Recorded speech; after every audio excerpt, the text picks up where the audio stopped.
launch of the Artemis 1 cryogenic demonstration test. The test is being performed on what you see right there in the center of your screen, NASA's 32-story tall moon rocket. I'm NASA commentator Daryl Nail, and I am coming to you from inside Firing Room 1 at the historic Launch Control Center here, where close to 91 launch system engineers with exploration ground systems are configuring the core stage and the upper stage of the rocket, called the Space Launch System, or SLS, for the cryogenic or super chilled fueling of the largest rocket booster stage in the world. NASA engineers say today's tanking became necessary after a large hydrogen leak in the liquid hydrogen fuel line resulted in Launch Director Charlie Blackwell-Thompson waving off the second launch attempt on September 3rd. A small indentation that goes into the rocket was discovered, but NASA engineers were not able to determine exactly what caused the 0.01 inch deep indentation. What they did conclude is that the hydrogen loading operation needs to be, quote, kinder and gentler. And so they changed out the seals to the liquid hydrogen line, updated cryogenic loading procedures, and added software automation to the cryoloading, all to flow the liquid hydrogen through those lines in a way that greatly reduces the thermal stress and shock to the lines and the connections. That thermal stress comes from an extreme temperature change from ambient air, which is right now is around 76 degrees, down to minus 423 degrees on the liquid hydrogen side. Engineers say the kinder, gentler cryoloading, which will take about around a half hour longer than the original loading procedure, once completed, will allow them to prove they can successfully fuel this rocket for the next launch attempt on a flight test around the moon. And now the team is ready to put their changes to the test. So let's get you updated on what has happened so far.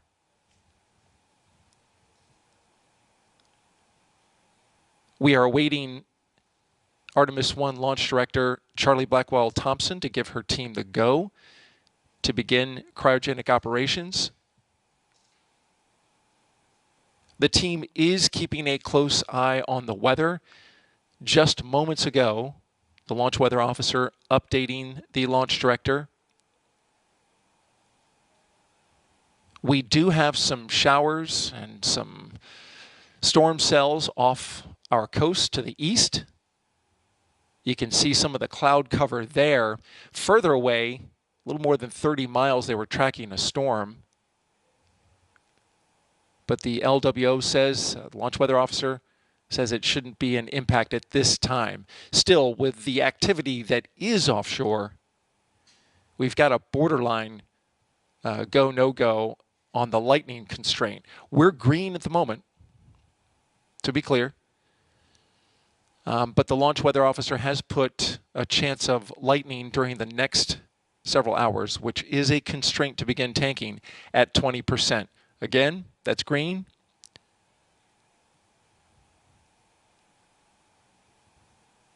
That's green to begin the tanking operation. The two other weather constraints that are non-factors for today are temperature and wind constraint. Though you may be aware that there is a hurricane out there in the Atlantic, it's far enough away not to be an impact for today's operation.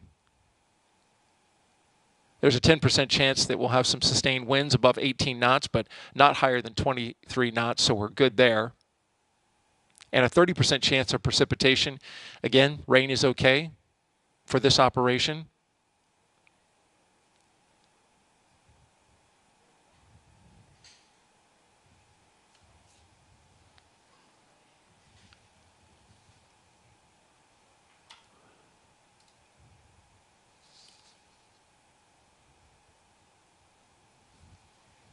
And currently, I'm listening into the launch team conducting a poll for the go of cryoloading. This would be the NASA test director who is conducting this poll.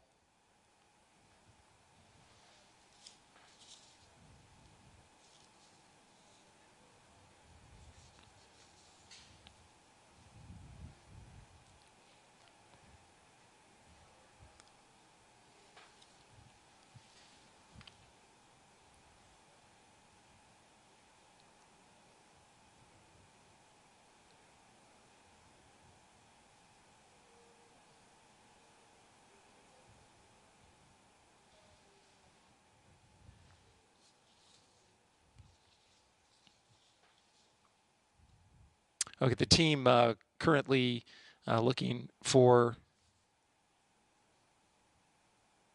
concurrence to move forward with an operation. There's currently looking to clear the blast danger area of all non-essential personnel. There was a team out there working a minor issue this morning.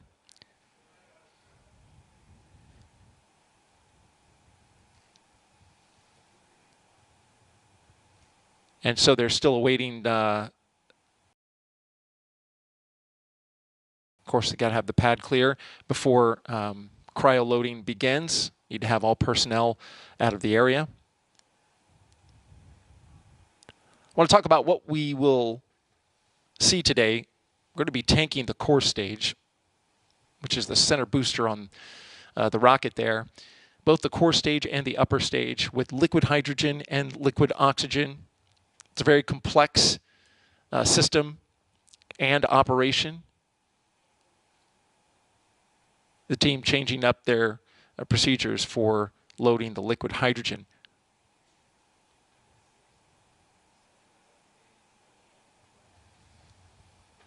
Stand by.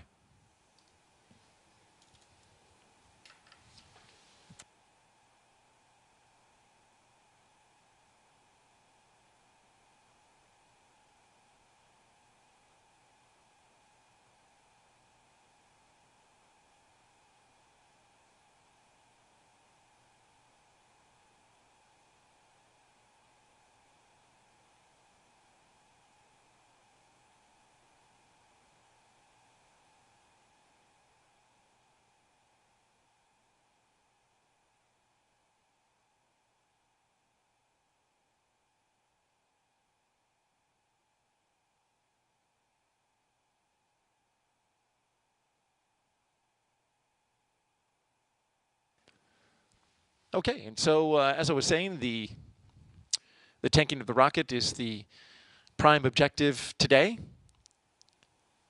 Both tanks in the core stage and both tanks in the upper stage. What we will not see today, besides the obvious, there is no launch today.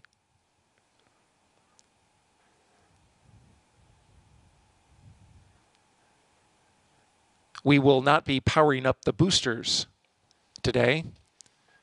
You see the booster there on the side of the rocket. There's another one on the other side. It has the NASA worm logo on it.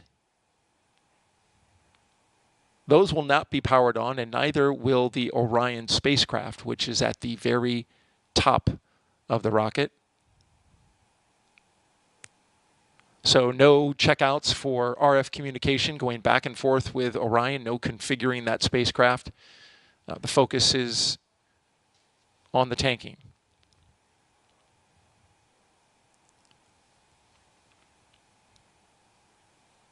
We will also not go through terminal count.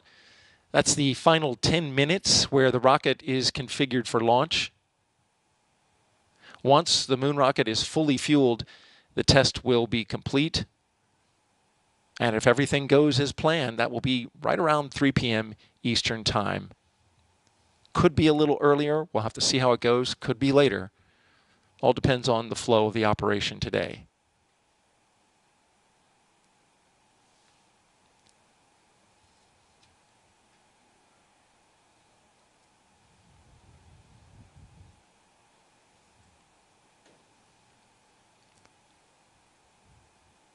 Before we get started with the commentary for today's operation, just want to let you know what to expect when you tune in. We will cycle various shots of the rocket, including engineering cameras, which are used by the launch team to closely inspect the rocket throughout the test. So if you see a camera pan, tilt, or zoom, that's not a NASA TV employee that's moving that camera. That's a launch engineer that is inspecting the rocket and making sure that everything is okay. My role will be to listen to the launch team and then provide real-time updates as the test goes along. We're looking at about an 8 to 10 hour operation. There will be periods of quiet, but I will make sure to give you a summary of all the events that happen. The overall tanking operation at the top of every hour. I'll also break in to let you know when any key milestones have been reached. And of course, I'll speak to any pauses in the operation or any major issues the launch team is working that could affect the fueling of the rocket.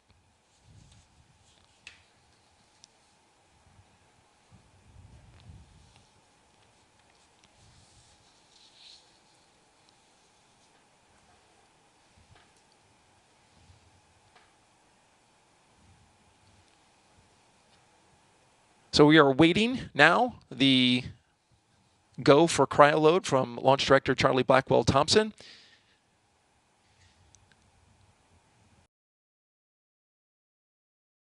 She is currently talking to the launch team, NASA test director, and some of the other test directors. Stand by for that.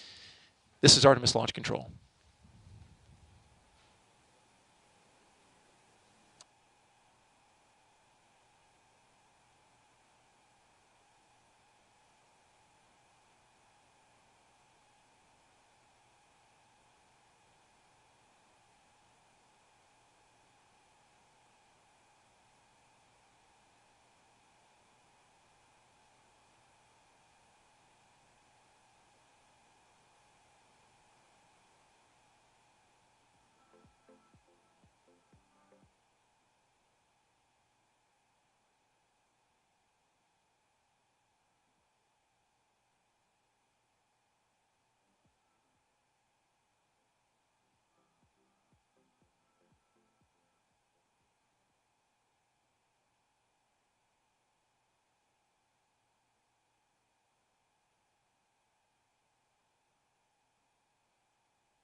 Quick update on the tanking operation.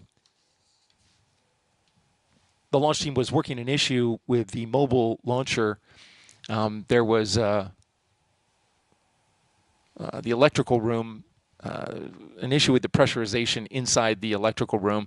This is where they clear out and add pressure, add air pressure to the electrical room to make sure that it's inert. But that has been resolved. However, with a team out there, they are now bringing that team back and clearing the blast danger area. Once they are able to clear that, then we will be ready to begin tanking. Again, worked a minor issue with the mobile launcher electrical room pressurization. It's been resolved, and the team is now clearing the blast danger area. And after that, we'll be ready to begin tanking.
Update now at 7:30 a.m. Eastern Time. We just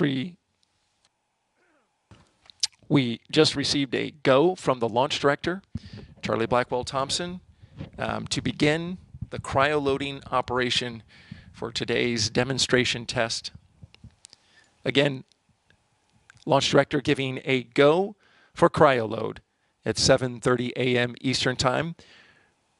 We're a little off the timeline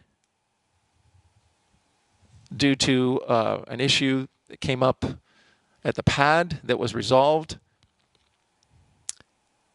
And then getting the blast danger area cleared. There was a little confusion about an individual who was just outside the blast danger area.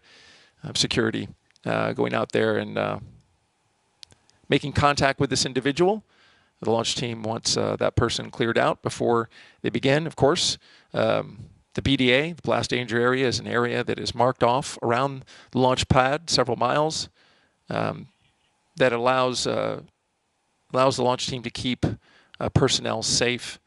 Once a cryogenic loading operation begins, they take into account if something were to happen, if there were explosion on the pad. This is an area outside of which they would not expect any debris to fall. And so that individual is being removed, and we are now on our way. Launch team conducting their polls. And we'll start marking off milestones here shortly. This is Artemis Launch Control.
So the launch team here at the Kennedy Space Center is moving through their procedures to prepare to begin the cryo loading of the core stage with its propellants. They've fired up the circulation pumps and activated the heaters, and they've configured the liquid oxygen and liquid hydrogen valves for loading. The ground launch sequencer has been activated. That is the computer that tracks violations that could pop up. There you see a shot of inside firing room 1. Seated to the left in the upper deck is Launch Director Charlie Blackwell Thompson. To her right, to her left rather, right on the screen is the Assistant Launch Director Jeremy Graber.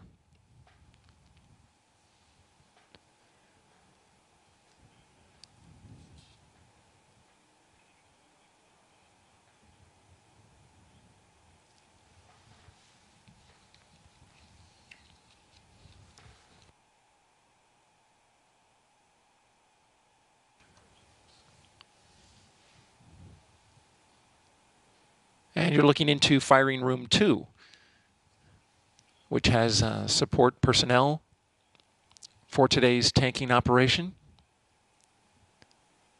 There are 4 firing rooms here at the Launch Control Center.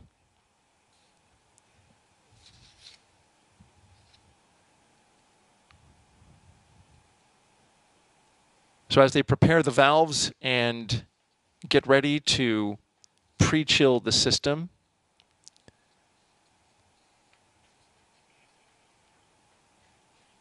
the tanks that they'll be filling on the core stage, there you see it there, nice shot. Core stage in the center.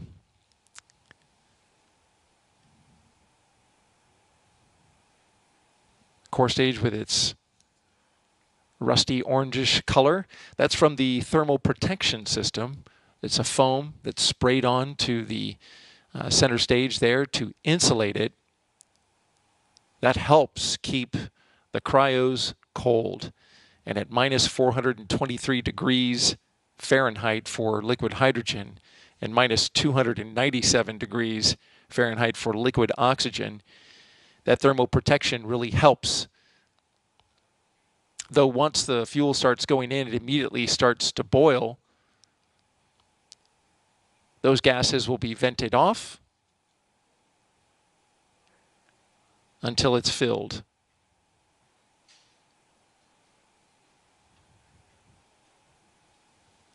That center tank there, as you're looking at the bottom of it, that's the largest tank, is just inside of the butterscotch colored thermal protection system. That's 537,000 gallons of liquid hydrogen that can be held in that portion of the rocket.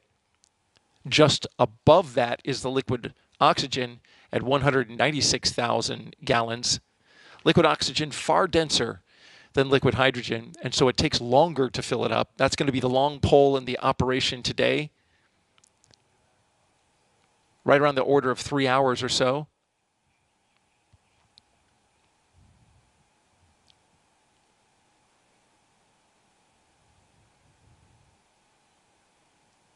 All in all, that core stage booster is 212 feet tall, about 27.5 feet in diameter.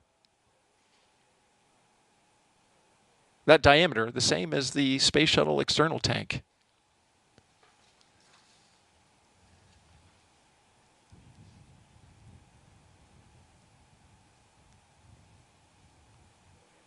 So what's coming up next is the launch team is going to pre-chill the lines that run from the hydrogen cryosphere,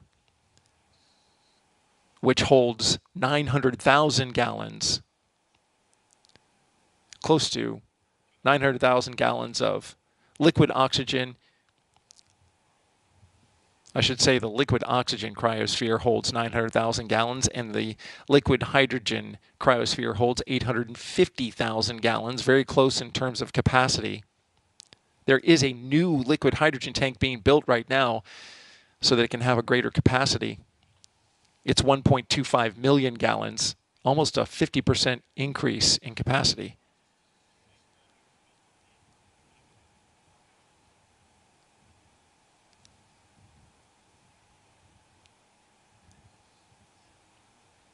In this shot, you see to the left the water tower. That's for the sound suppression and ignition overpressure system. That will flow water onto the pad when it's time to launch in order to reduce the acoustic shock that could actually damage the rocket upon liftoff. It also helps keep the pad cool. Millions of gallons of water will flood the deck of the mobile launcher as well as underneath in the flame trench when we're ready to launch. And then to the far left of your screen, that's one of the 3 lightning towers that are out there that help protect this 322-foot tall rocket from a lightning strike. Those launch towers are, those lightning towers are 600 feet tall and have a catenary wire system that connects them all. And they've been helpful. In fact, taking some lightning strikes when we've had some really stormy weather over the past few months. No issue or problems were associated with those strikes.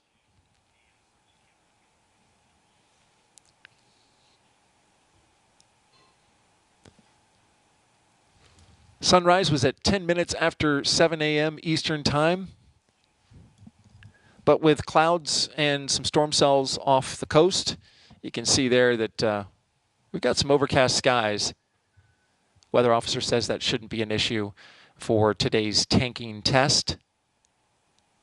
But we are right on the line when it comes to lightning.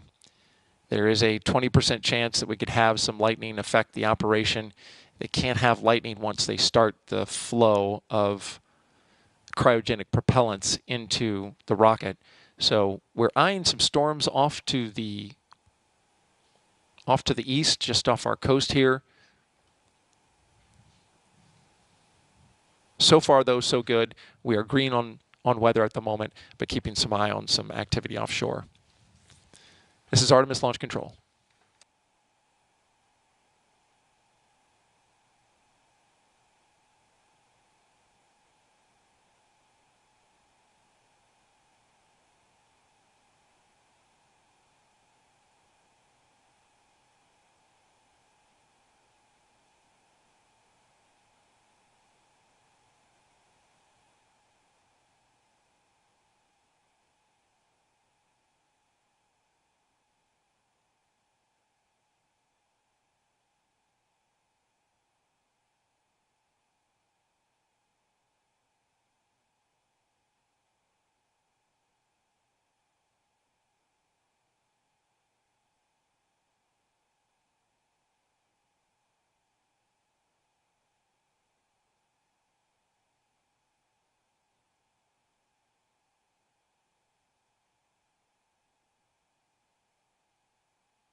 Okay, we have a milestone here that we just passed. The core stage liquid oxygen transfer line chill down has begun.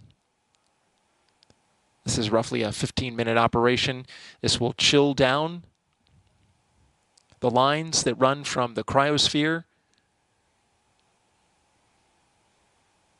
which you can just see at the bottom right-hand corner of your screen. That's the cryosphere.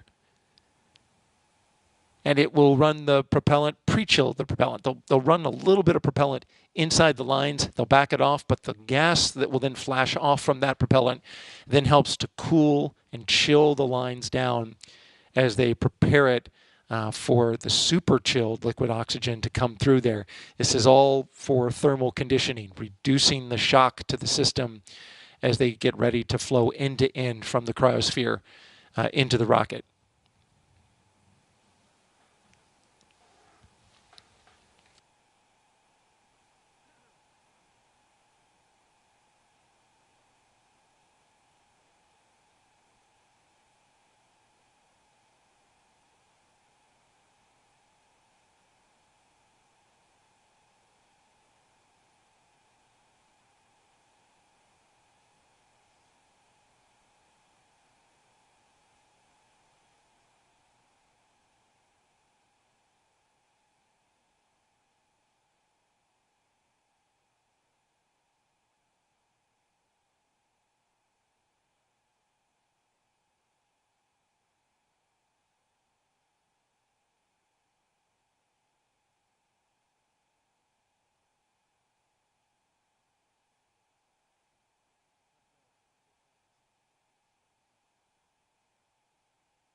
And good morning and welcome to the Kennedy Space Center in Florida. It's 8 a.m. Eastern Time here at the Space Coast. At the center of your screen, the Artemis 1 rocket, the Space Launch System and Orion spacecraft on the pad at 39B. Currently, we are at the very beginning of the Artemis 1 cryogenic demonstration test. This is a test to validate the fueling operations for super chilled propellants that go into the lower stage, the core stage, and the upper stage. This rocket, of course, we're looking forward to the launch of this rocket that will be the flight test of NASA's Deep Space Exploration System, the Orion spacecraft and Space Launch System rocket, as well as the supporting ground systems here at the Kennedy Space Center in Florida.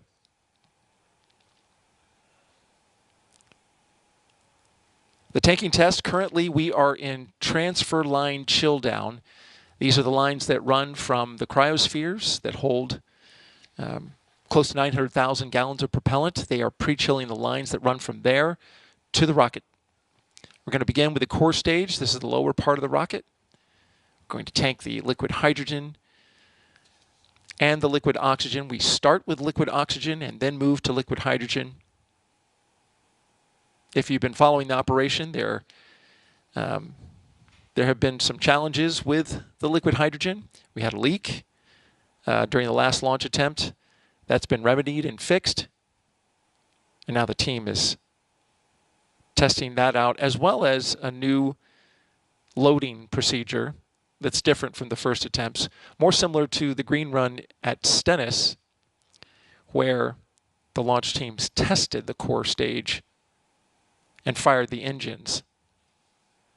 The Kennedy team modeling it more after that procedure in order to prevent thermal stress on the system. So they're going to be really easing the liquid hydrogen in today with this new procedure. And of course, we're keeping track of all the milestones. In your shot, you can see that it's an overcast day to start here on the east coast of Florida. We are green for weather, but the launch weather officer is keeping a close eye on some storm cells off in the distance. And you can see some of them right there at the horizon in this shot. The concern would be any storm cell that contained lightning. It's not a problem if it comes over top and rains on us. No issue there today. We don't have an appointment to go to the moon today. But if that cell has lightning in it, then it is a concern for tanking. So again, watching closely, there's currently a cell that's directly east of us, about more than 20 miles away offshore. Launch weather officer keeping a close eye on that.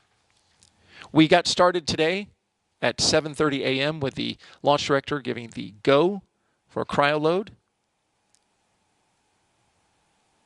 We're a little off the timeline, but there is no launch window today, so shouldn't be an impact at all to the procedures. And we're marking off our milestones. The shot you're looking at right here is one of the boosters on the side and the core stage in the center. And this is actually an engineer that's running that camera and getting a close look at the core stage. Once we start tanking propellant into that stage, it will be critical for engineers to keep a close eye on the entirety of that rocket booster. Make sure they don't see anything that that looks like an issue.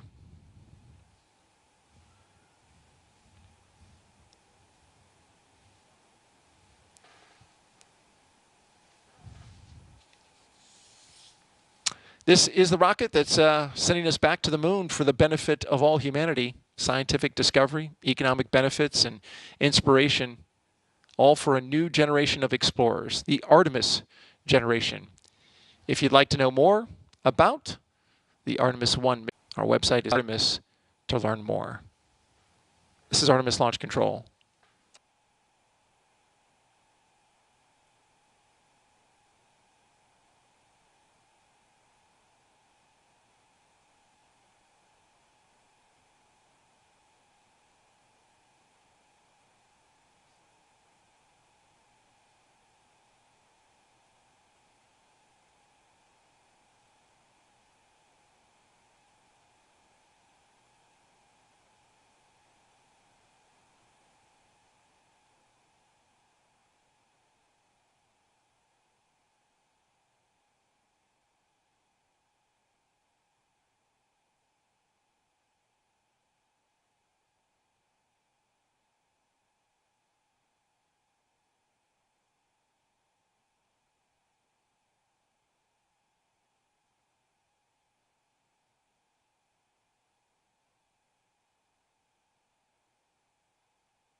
It's 8:15 this morning here at the Kennedy Space Center in Florida with a beautiful shot overlooking the Atlantic Ocean here from Pad 39B. I'm Daryl Nail with NASA Communications here inside Firing Room 1 with 91 systems engineers who are currently configuring the Space Launch System for a tanking test, the cryogenic demonstration test today to tank both the liquid hydrogen tanks in the lower and upper stage and the liquid oxygen tanks. It's a very complex procedure. And to give us an update now, I've got the technical assistant to the launch director, Wes Mosdale, here to talk a little bit about the beginning of the operation and how we're doing so far. Wes, thanks for being here. Hey, good morning, Daryl. It's great to be here this morning. Let's see, the countdown is progressing very well, very smooth. We've had very few issues so far. We got into LOX chill down here just a few minutes ago, and that's progressing nominally. We were held up a little bit at the beginning of tanking for a couple issues when we were closing out the pad. Part of that closeout is to pressurize the machine rooms and the electrical rooms on the mobile launcher, and we had some readings which were toggling just in and out of our limits, and so we took a little extra time to verify that we were acceptable to continue there, and we are. Our teams are confident we're in a good configuration there, and we wanted to re-verify that the blast danger area was clear for tanking, which it was, and so loading is underway. And that's a great sign, and you're ticking off the milestones as we go along here. As we just explain to the audience why it's so important to chill down these lines before you actually flow super chilled propellants through there. Sure. Well, obviously those propellants are very cold, and we want to prevent any thermal shock to those systems. So we start off by flowing cold gas through those to get them chilled and conditioned before we begin the flow of liquid out to the vehicle. We're green for weather. We're looking here at a shot that shows a little bit of the sky. Got some overcast skies, some clouds around. But we're green for weather to start tanking. That's obviously something that, with some storms offshore, launch weather officers keeping an eye on that. Absolutely. We'll keep an eye on that as we progress today. As part of our pre-tanking preparations, we get a brief from the launch weather officer to find that we're within our lightning is not as big of a concern for us, but we'll continue to monitor that. But as you said, we're go for loading at this point. Now the team is obviously going to be very aware, and especially the cryo team on the liquid hydrogen side, for the revised loading operation. I guess a new loading operation, right? What's been called a kinder, gentler loading of the liquid hydrogen. Talk a little bit about some of the milestones that are coming up that are key. For instance, it was around the 10 o'clock hour, we're going to go into core stage LH2 fast fill, but then check that engine bleed kickstart, and then later that LH2 pre-press test. That's right. So as far as you mentioned the revised loading procedures, so really that entails really a slower chill down of the hydrogen side. One of the potential causes for the leak that our team has determined is the rate at which we chill down that hydrogen QD. So part of our revised procedures has us taking a little bit of extra time to do a slower chill down of that system and make sure that it's conditioned properly, as I mentioned earlier, to help prevent that thermal shock.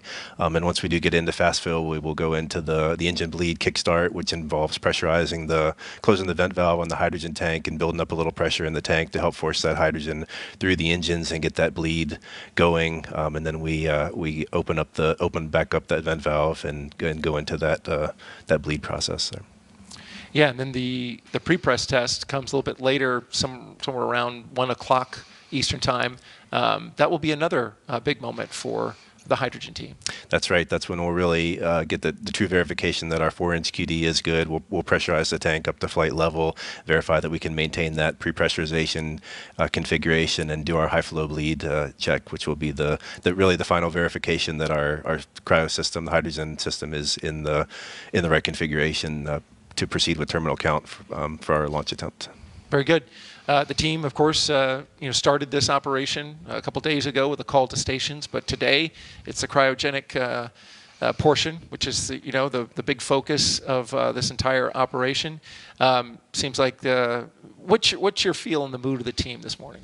I think the team is really excited to get through this test. Everybody's been working hard these last few weeks. We went and demated that umbilical. We changed out the seal. The team did really an outstanding job managing that work at the pad and around the weather and other environmental things we had out there. So the team is feels like we really have a great shot today at getting through tanking, and I think everybody is excited to get through that successful tanking today. And thank you for mentioning the work that went out there on the pad, because the ground team that was out there working that had to face a lot of issues with the weather, right? Because that's an area that's so sensitive. You have to have an enclosure around it, want to keep all the weather out. And they were scheduling that work around times when it was raining. And for the past few weeks, we have had heavy rainstorms here on the east coast of Florida. That's right. Weather has certainly been a challenge for us, but as you mentioned, the team really we laid out the schedule every day. We took the weather into account, and so kind of planned the work around those weather windows. Understood the durations for each of the activities we had and how that fit into the forecast. And we worked closely with the forecasters over at the 45th Weather Squadron over there to make sure that we had acceptable windows to get that work done. And as you said, breaking into the hydrogen system, maintaining the cleanliness is of utmost importance, and our team did a great job in doing that work outside at the pad. And now it's time to test that work. That's right. Wes Mosdale, Technical Assistant to the Launch Director, thank you for taking time from your console to explain the operation this morning and give us an update. We really appreciate it, and good luck to you. Thanks, Daryl. I appreciate it. All right. You heard the update there from Wes Mosdale, and we continue to track milestones as the cryogenic demonstration test continues. This is Artemis Launch Control.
couple updates here for some milestones reached. At 8:42 a.m., we went into core stage liquid oxygen slow fill. Again, core stage liquid oxygen slow fill has now begun. So the chilling of the transfer line is complete. We are now in slow fill for liquid oxygen.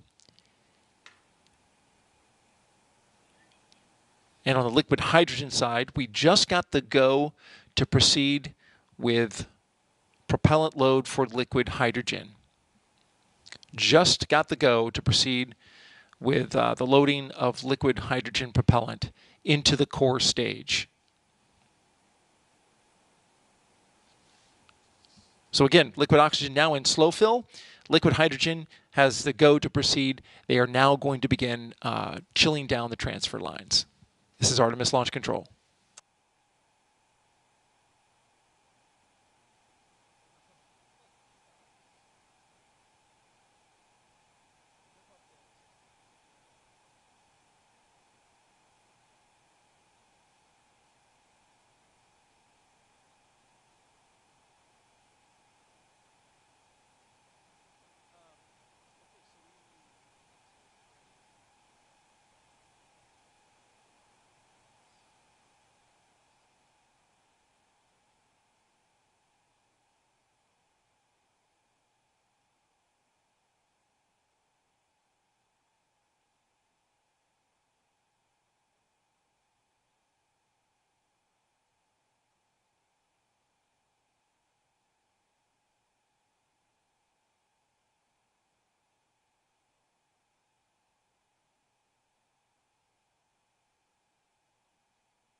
Just about 10 minutes before 9 a.m. Eastern Time here at the Kennedy Space Center in Florida. You're looking at a live picture of Launch Complex 39B, where the Space Launch System is on the pad, and currently cryogenic loading operation demonstration test is underway. We are flowing liquid oxygen into the rocket at this moment. And we are currently chilling down the other side of the propellant, the liquid hydrogen, chilling down the lines that lead from the cryosphere to the mobile launch pad. So far, procedure is going very well. The cryogenic loading operation in sync. And we currently stand at roughly 5% full on the liquid oxygen side. Again, we're just about 5% full. It's a 196,000 gallon tank, but the liquid oxygen is very dense, so it takes some time to fill that. We're going to be in slow fill for just about 15 minutes, and then we're going to transfer to fast fill, and that's roughly 3 hours, the long pole in the tent, so to speak. Want to also make you aware of a programming note. You can see on your screen there, we're tracking the capacity of the liquid oxygen tank, and you can see there, minus 295 degrees Fahrenheit, super chilled liquid oxygen. This is the oxidizer that, when combined with the liquid hydrogen, creates the thrust upon ignition to lift that rocket, help lift that rocket off the ground. Today is a test, and a test only. You can see it's 5% full. I want to get back to the programming note I mentioned. We have a busy day here at NASA. Coming up at 8:55 a.m. Eastern Time in just a few minutes. Those of you watching this cryo demo test on NASA TV's public channel, you will be switched over to Johnson Space Center's launch coverage of the Soyuz rocket and spacecraft, carrying a new crew to the International Space Station. Here at Kennedy, we will continue coverage of the cryo demo on NASA's official media channel. You can see there at the bottom of your screen, that is the link. That is where you'll find the tanking test if you're not on it already. If you are, again, on the NASA public channel, we'll be switching to coverage from our friends at Johnson Space Center for the Soyuz launch. After the completion of the Soyuz launch coverage, tanking coverage will resume to NASA TV's public channel. Again, that's set to begin here in just a few seconds. This is Artemis Launch Control.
It's 9 a.m. Eastern Time here at the Kennedy Space Center in Florida. You're looking at a live picture of the Space Launch System at Launch Complex 39B. We are tracking operations here on NASA's media channel. Thank you for joining us. If you're just tuning in, we'll get you caught up on the operations. We are in the midst of a cryogenic demonstration test with NASA's moon rocket.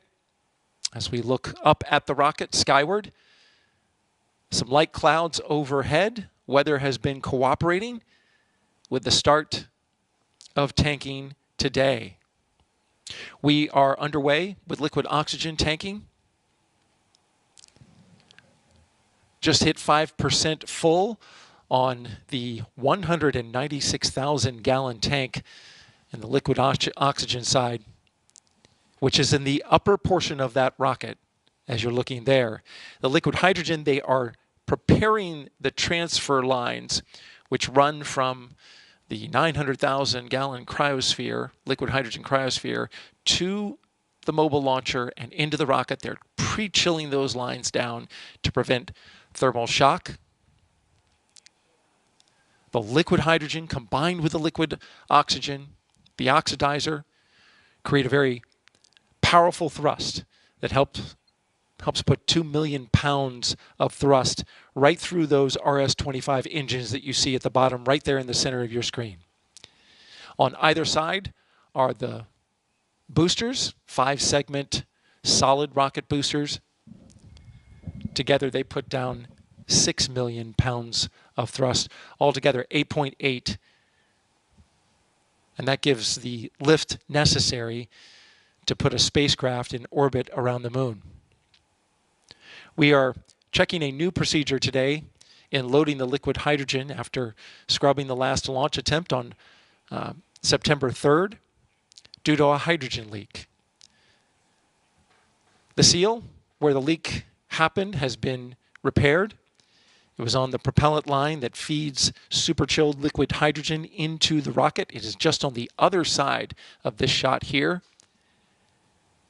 Launch teams over the past few weeks demated a connection plate where the umbilicals flow those super chilled propellants into the rocket. They demated it, pulled a seal that had an indentation on it, replaced that seal, and then made sure the rest of the connections were sealed up good. When the rocket lifts off after it's fueled, that plate on the other side pulls away from the rocket, allowing it to lift off into the sky.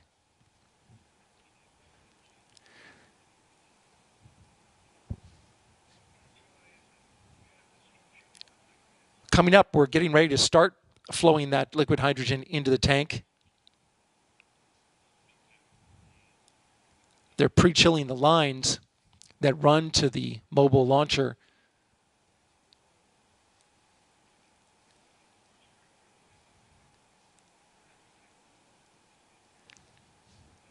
Stand by, I'm listening to the launch team.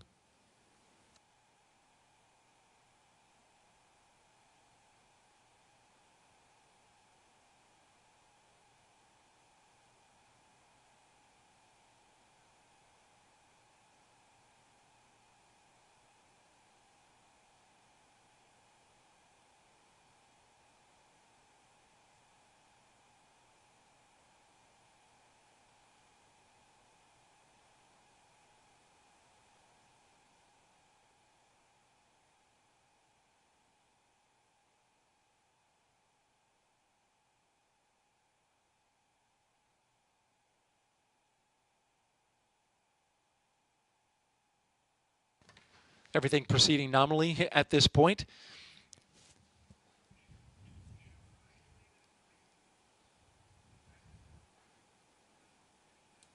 This shot of the pad is helps show you exactly where the fueling is happening. You can see the tail service mast umbilical.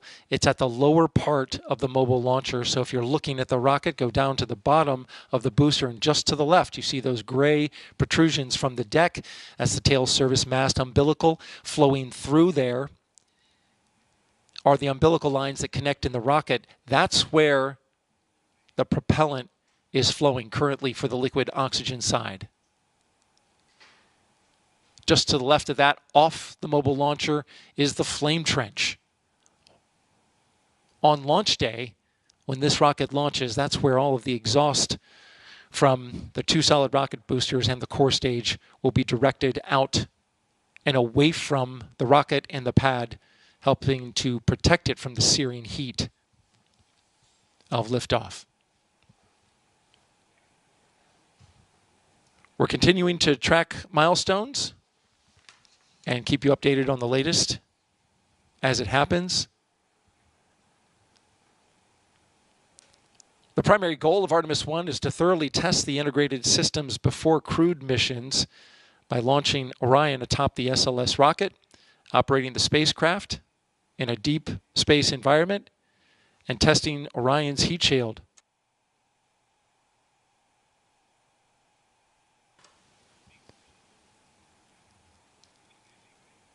They will also test the recovery of the crew module after entry, descent, and splashdown once we get to launch. If you'd like more information about the Artemis mission, just go to the website you see on your screen, www.nasa.gov/Artemis. This is Artemis Launch Control.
(9:09 a.m. Eastern Time), and the cryo team now reports that the LH2 propellant loading is in slow fill.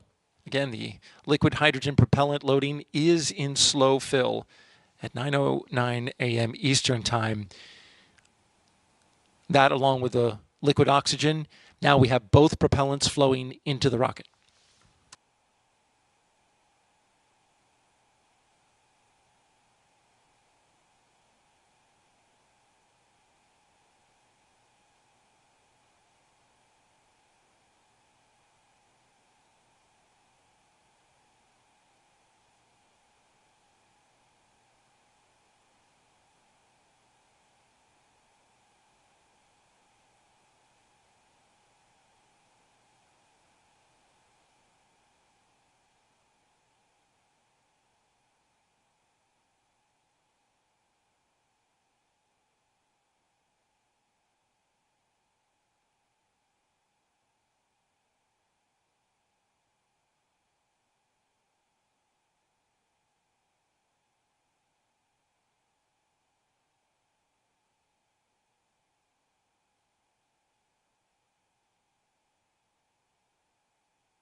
update on the cryo loading procedure here at 9:21 a.m. Eastern Time here at the Kennedy Space Center in Florida. You're looking at a shot of the engine section and the solid rocket boosters of the Space Launch System rocket, currently in the midst of a cryogenic demonstration test.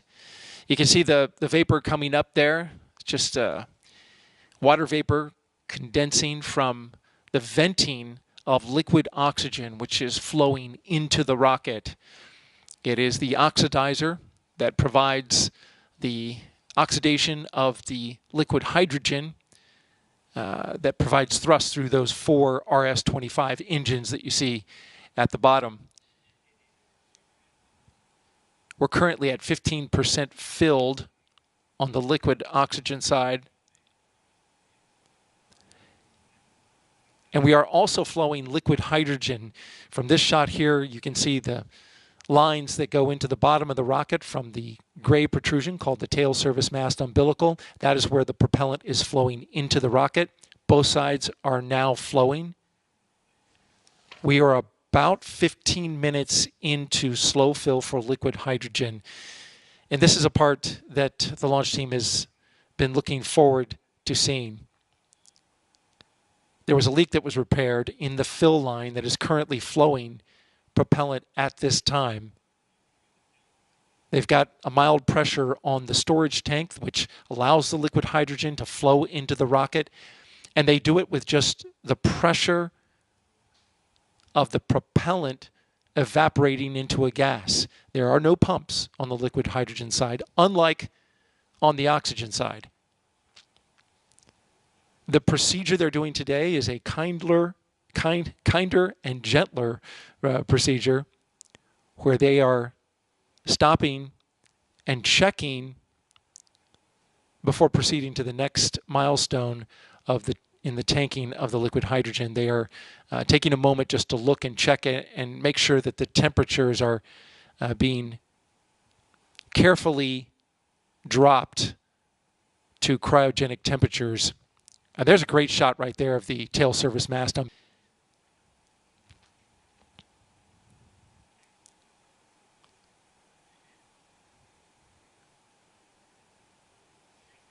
The launch team put an enclosure over that entire area when they went to repair it.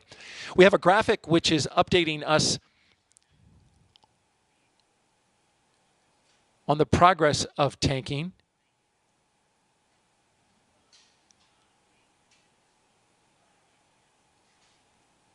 I'm just hearing now from the launch team that they're slowing the liquid oxygen pumps just a little bit. And that is because they're waiting to get a little more liquid hydrogen in the tank. There is a requirement called the aft strut constraint, which requires that before the liquid oxygen gets to 50%, it's at 16% now, but before it gets to 50%, they have to have at least 5% in the tank on the liquid hydrogen side, and they're not yet there yet. So just anticipating, the launch team is that they might need to slow the pumps a little bit in order to keep that, that requirement valid.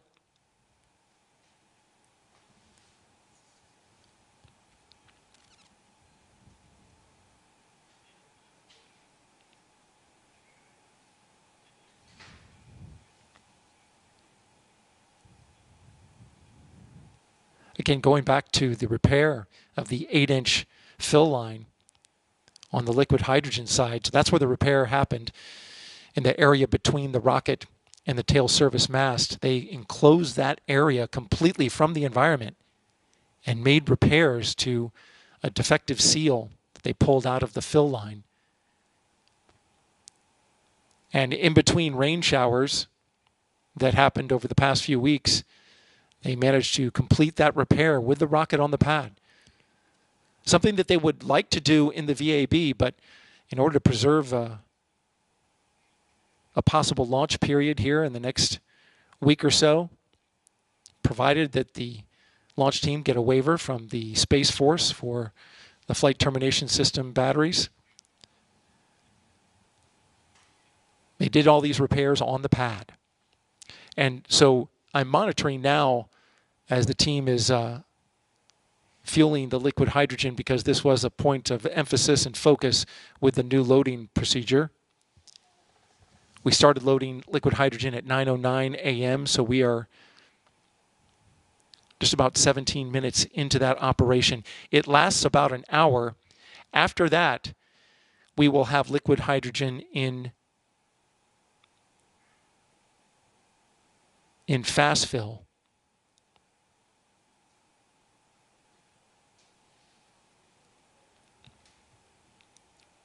So it's going to be pretty close to 10 a.m. And then 15 minutes later, they'll start that engine bleed kickstart. And in order to do that, they seal off the vent, pressure rises in the tank, and this will give us a good look at how that seal is holding.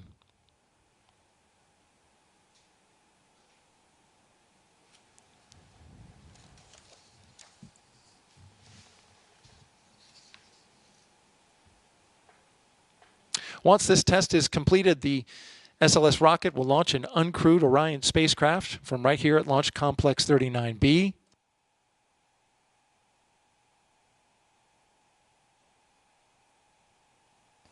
(39B), of course, is NASA's modernized spaceport here at Kennedy. Once Orion goes into orbit around the Earth, it will deploy its solar arrays. And then the ICPS, the upper stage of the rocket, the interim cryogenic propulsion stage, will give Orion the big push called a translunar injection, which is needed to leave Earth's orbit and travel towards the moon. If you'd like to learn more, just go to our website. You see it on the screen. nasa.gov/Artemis. nasa.gov/Artemis. This is Artemis Launch Control.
quick update on the cryogenic tanking operation here at pad 39B. You see the lower portion of the Space Launch System rocket and venting of liquid oxygen that is condensing into water vapor.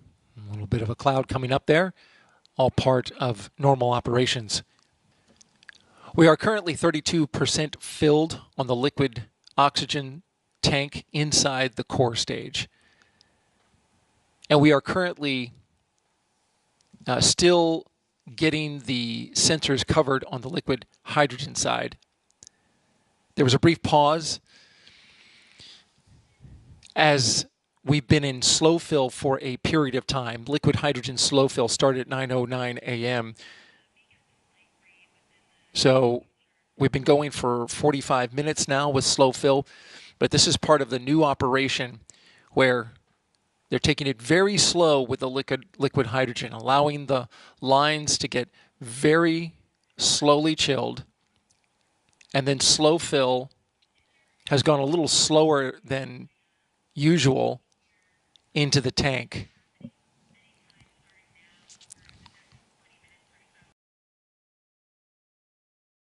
Temperature sensor on the inlet side of the liquid hydrogen tank that was off in its reading, and it is the sensor that triggers to fast fill.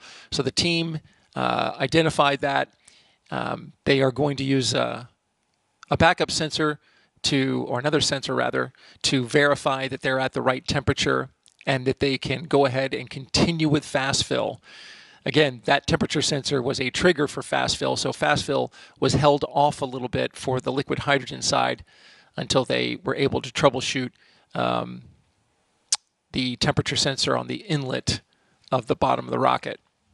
That has been taken care of, and so we expect in the next 10 minutes to get into fast fill on the hydrogen side. And again, that'll be a test of the repairs that were made. The repairs to the liquid hydrogen side, you may recall, after a launch attempt on September 3rd, the liquid hydrogen line was demated from the rocket. They pulled off a seal that had indentation on it, repaired that seal, and then reattached it. Once we get into fast fill, it'll be a good test of that 8-inch fuel line that goes into the rocket from the mobile launch tower. This is Artemis Launch Control.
Good morning. It's 10 a.m. Eastern Time here at the Kennedy Space Center in Florida. You are looking at live images of the SLS rocket at Launch Complex 39B. We are tracking the cryogenic demonstration test, which began at 7:30 a.m. this morning. We've been going at it for about 2.5 hours. And so far, so good. On the liquid oxygen side, we're about 36% full in the core stage, the first of 4 tanks to be filled today. The second tank in the core stage is liquid hydrogen. It's currently in slow fill.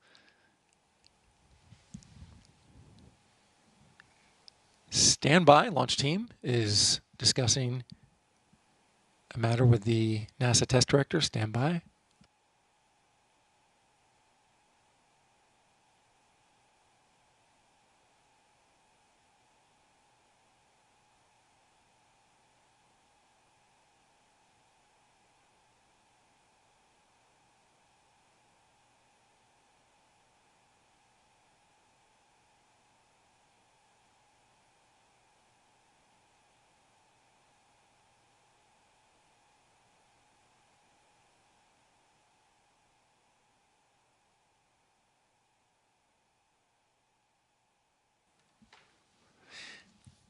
And to continue, just some housekeeping matters they were going over.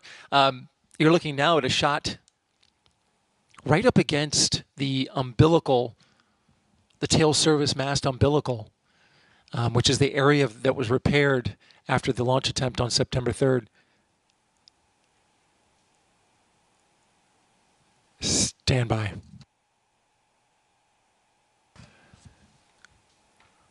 We are in stop flow.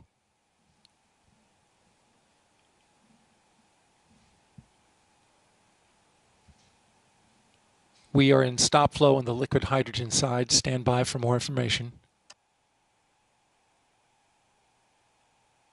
Yeah.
Okay, quick update. I'm listening to the team discuss, but they did have a detection of a hydrogen leak in the tail service mast umbilical. That's in the lower portion of the rocket. They had a 7% reading of hydrogen in a cavity there where that quick disconnect line is. This is the one that was repaired. You're looking now at the area. As soon as stop flow happened, the leak rate immediately came down.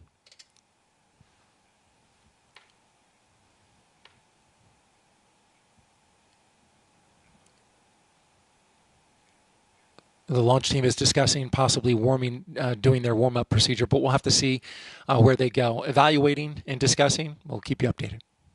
This is Artemis Launch Control.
Welcome back to coverage of the Artemis 1 cryogenic demonstration test. Timeline here at the Kennedy Space Center in Florida, welcoming those who are watching on NASA's public channel. Back to our coverage. We are currently monitoring the cryogenic tanking of the Space Launch System rocket, which you see on your screen. Load at 7:30 a.m. this morning, flowing liquid oxygen and liquid hydrogen. But at 5 minutes past 10 a.m. this morning Eastern time, we went into stop flow on the liquid hydrogen side. The area you're looking at is the tail service mast umbilical. That is the gray protrusion that comes up at the zero deck on the mobile launch platform. And you can see the lines that go into the bottom of the rocket. Those are the fuel lines, amongst other lines, provide gaseous commodities to operate valves, as well as fluid lines for hydraulic maneuvers. This shot here, you're looking exactly at the location where just minutes ago the liquid hydrogen team detected a leak.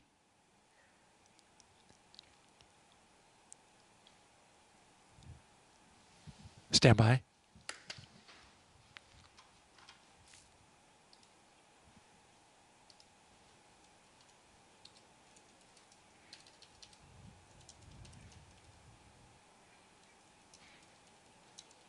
Just listening to the launch team.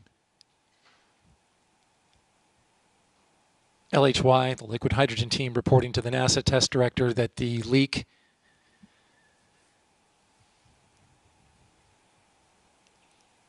has the same signature as the previous leak that caused a launch scrub on September 3rd.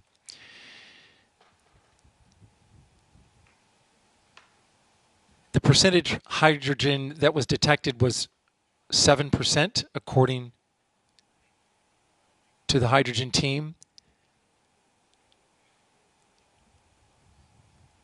And so now they have just gotten signed off a plan from the launch director, a pre-plan, in the case of a leak like this, which is one that they did. You may be familiar with if you followed our launch coverage of the first launch attempt. This is a similar pattern, plan that was used to warm up the line that goes into the rocket and fills it with hydrogen.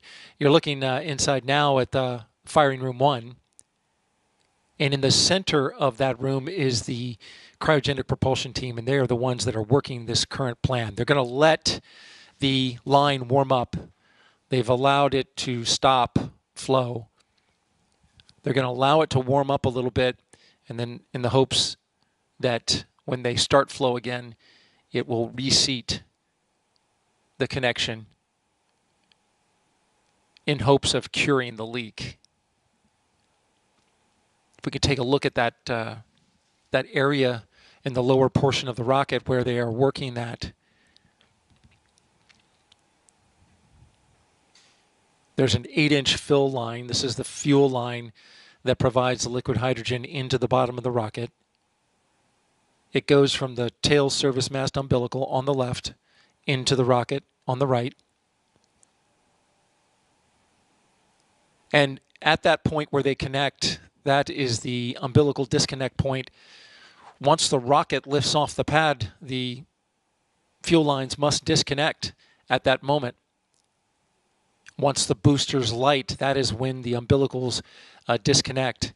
And in that point where they are connected, there is a flight plate on the rocket side and a ground plate on the ground side where they disconnect. And it is in that area, we've got a shot of it. It is in that area right there. That's the connection point. The vapor you see is liquid oxygen. It's actually not indicative of the liquid hydrogen leak. That leak is actually contained in between the plates there. The square plate, you can't see the entire square plate, but you can see part of it. And inside that plate where the lines connect into the rocket and fill the tank with liquid hydrogen. That's where they saw a 7% hydrogen leak. And so it automatically went into stop flow. The configuration is safe. And now they are allowing that line right there to warm up a bit for about a half hour, and then they're going to reinitialize the flowing of propellant back into the rocket.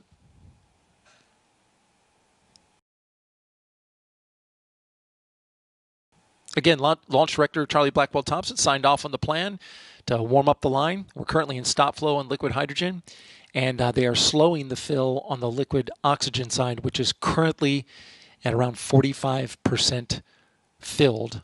Again, 45% filled on the liquid oxygen side. Liquid hydrogen currently in stop flow while the team works a plan to warm up the line and try to reseat a connection point into the rocket in hopes of curing a leak that was detected at just 5 minutes past 10 a.m. This is Artemis Launch Control.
10:40 a.m. Eastern Time here at the Kennedy Space Center in Florida, looking at a live image of Launch Complex 39B, where the Artemis rocket is currently on the pad undergoing a cryogenic demonstration test. We had a stop flow on the liquid hydrogen side at 10:05 a.m. I want to update you on what's been happening there. We are currently in the midst of a troubleshooting effort by cryogenic engineers to try and cure a leak that was detected. We had a stop flow in one of the two super chilled propellants that the launch team is testing in their loading operation today. This is the liquid hydrogen side. It showed the same signature as a previous leak. It happened at the same moment that the super chilled liquid hydrogen was transitioning from slow fill to fast through those very lines that you're seeing on your screen now. That is coming from the tail service mast umbilical going into the rocket. There are plates on both sides. In between those plates are the connection point. They disconnect at T0 to allow the rocket to lift off and go into space. That's also where they fill the propellant. So in the cavity between those lines, they have leak detectors to make sure that the seal is tight and that when that minus 423 Fahrenheit hydrogen is going through there, as long as no hydrogen is leaking, they're safe to continue fueling the rocket. While a leak was detected, mass spectrometers contained inside that cavity reported a 7% concentration of hydrogen. And again, right at the moment that they transitioned from slow fill to fast fill, which is very similar to what happened during the second launch attempt on September 3rd. Currently, the team is working a plan to troubleshoot. As we stand in terms of the propellants on board the rocket, we've got roughly 58% filled on the liquid oxygen side. They have slowed their pumps a bit, given the situation on the liquid hydrogen side. Hydrogen is in stop flow, so they are sitting at 6%. But that propellant that is in the tank will boil, is boiling, and it will slowly deplete down, which the launch team is keeping a close eye on.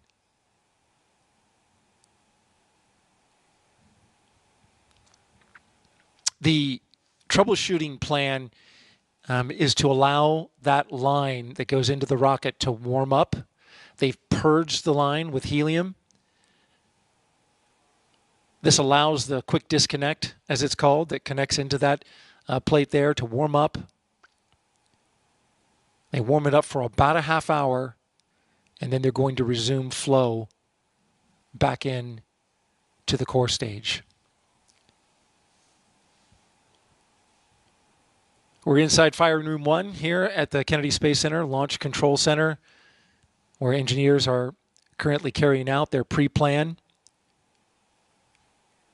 The hope is that the warm-up of that line will allow it to reseat in that seal, and if there's been a gap that was created, that it will tighten up and reseal that quick disconnect to the 8-inch fuel line for the liquid hydrogen, hoping that will cure the leak. The liquid oxygen team has advised the NASA test director that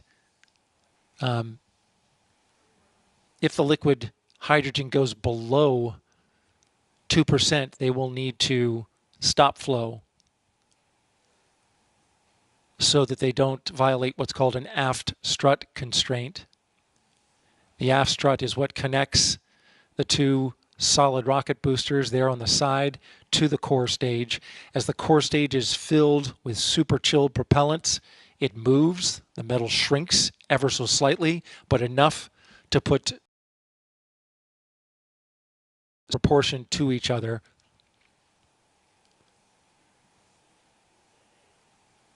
And that proportion is over 50%, 50% on the liquid oxygen side after they reach 5% on the liquid hydrogen side. And so you can see we've met that after strut constraint at the moment, but the liquid oxygen team is advising that if it that 6% starts going down and reaches 2%, they're going to have to stop their pumps as well.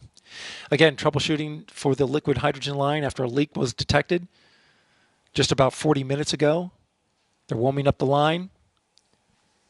And any minute now, we're going to resume flow back into the core stage, see if they can reseat the connection to the rocket.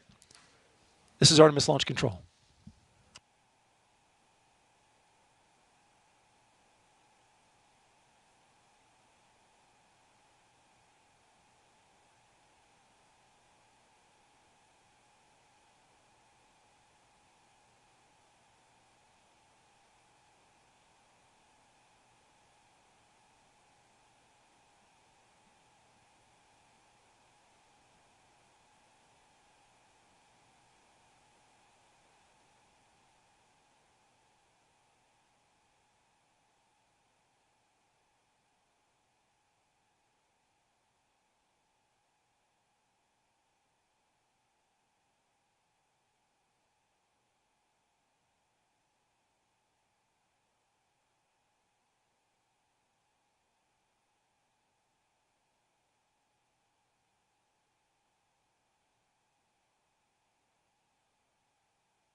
7 minutes past 11 a.m. Eastern Time. This is Artemis Launch Control with an update on the hydrogen leak that was detected inside the Space Launch System core stage.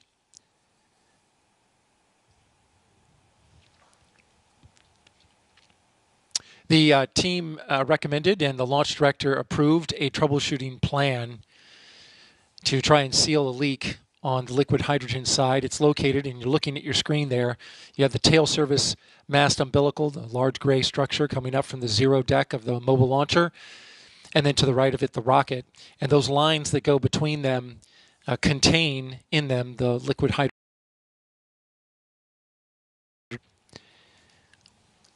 The team has a pre-planned procedure that they go through when they reach a hydrogen leak. This is similar to the one that they did during the second launch attempt on September 3rd.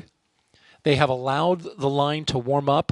They purged the line, allowed that liquid hydrogen line to warm up, and now they're going to begin flow again through there. The hope is that the warming of the line allows the seal where they believe there's a leak to kind of reseat against the quick disconnect, the 8-inch line that fills the tank with liquid hydrogen.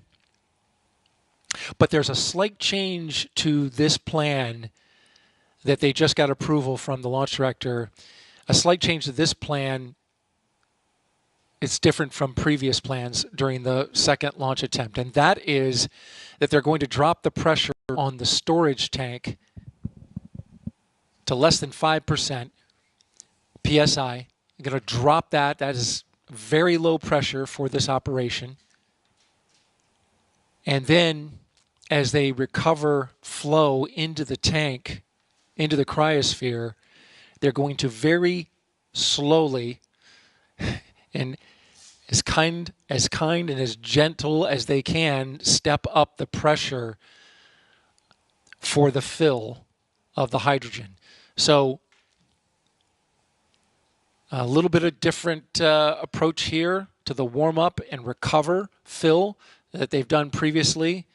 They were already taking great care to not thermally shock the system, going very slow with the chill down, going very slow with slow fill, and then even to the transition to fast fill where the pump speeds are running. I'm sorry, there's no pump speed, no pump on the liquid hydrogen side. Rather, they increase the pressure at a very slow rate to allow that liquid hydrogen to flow in. So that's the plan. It's been signed off on, and the liquid hydrogen team is putting it into work right now. You're looking at the area where that liquid hydrogen flows into the rocket, and it's on the other side of that flight plate, that square plate, where the leak was detected. It was a 7% hydrogen leak detected by the sensors in there. And so from there, they're hoping that that reseats the leak. The leak stopped immediately once they stopped flow. So we're standing by. We'll let you know how the flow goes and the recovery. This is Artemis Launch Control.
Okay, the team is in revert and recovery. They ran that procedure and now getting ready to begin liquid hydrogen flow back into the vehicle. Again, getting ready to flow liquid hydrogen again back into the rocket from the tail service mast umbilical that you see on your screen. We're going to get that flow going here momentarily.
update on the resumption of flow into the core stage.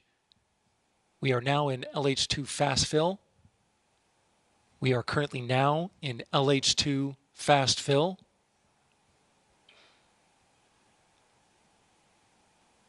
This after a troubleshooting plan was put into play to try and reseal a leak around an 8-inch hydrogen fuel line that developed after the previous transition from slow fill to fast fill.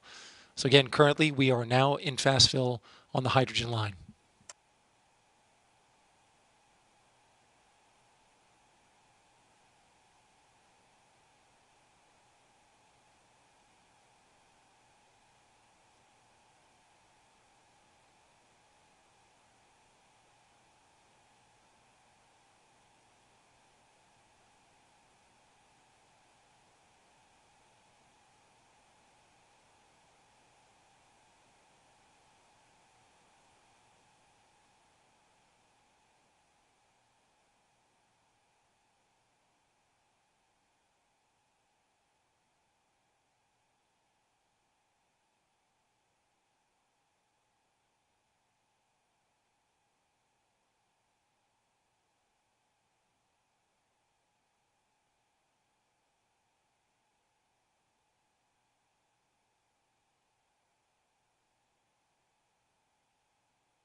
Okay, we get an update on the flow of liquid hydrogen that has resumed into the core stage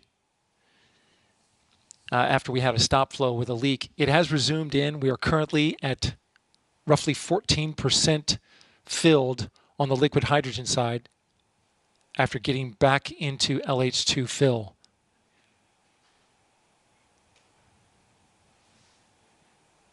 So there was a discussion between engineers and the launch director about getting data about this pressure-assisted seal that leaked. The moment that it leaked, they're actually currently pretty close to the point of having the same amount of pressure when the leak started, so they're currently watching this very closely. And at this moment, their data is telling them that they're less than a half a percentage point concentration of hydrogen on the leak. So there is a very small leak, less than 4%, which is the constraint. But they are tracking to see if it's following the increase of pressure. SLS chief engineer and others requested that they be able to gather data as they raise the pressure, and they're currently doing that now. They want to gather data to see at what point the leak changes with an increase in pressure. During the first run, they went straight to the roughly 10 psi when they went from slow fill to fast fill, but in this case they're stepping it up very slowly. And so the chief engineer for SLS, John Blevins, and the EGS chief engineer requested and got approval from the launch director to have a contingency plan in place if the leak reaches an more than 10% concentration of hydrogen inside that cavity for more than 5 minutes. They want to see if it goes up to 10% and stays less than 10%, 10% or less, for five minutes. If it reaches that level, they want to be able to gather data on this pressure-assisted seal to see how it's performing. If it goes above 10, they're going to go into stop fill and revert. The launch director says that if they also see a sharp increase, she wants measures immediately put into play to stop the leak. This plan is all in the name of gathering data about this seal, which has been troublesome in a previous launch attempt, if you've been following the Artemis 1 program. It created it caused a scrub back on September 3rd. And so the team really wants to closely watch what's happening as they raise pressure and the flow increases hydrogen into the rocket through that umbilical line that you see there. The tail surface mast umbilicals, the gray protrusion on the left. The lines go into the rocket on the right. And the area with where the leak is right up against the rocket at the plate that connects those umbilicals right there. There's a shot of it to the rocket. Again, they detected a leak at 5 minutes after 10 a.m. Eastern time, and it created a stop flow. This time, they want to maintain a slow flow, track the pressure, track the rate of leak, and then gather the data that results from that. That's currently the contingency plan that's in place and has been approved by the launch director as they raise the pressure to get to a faster rate of fill on the hydrogen side. Currently, we're at 17% full on the hydrogen side, and on the liquid oxygen side, we're at 89%. The goal of today is a cryogenic demonstration test to tank all 4 cryogenic propellant tanks, super chilled propellants, into the rocket to determine if a repair to a seal on the hydrogen line into the core stage is going to hold. They encountered another leak today, but again, they are watching that closely.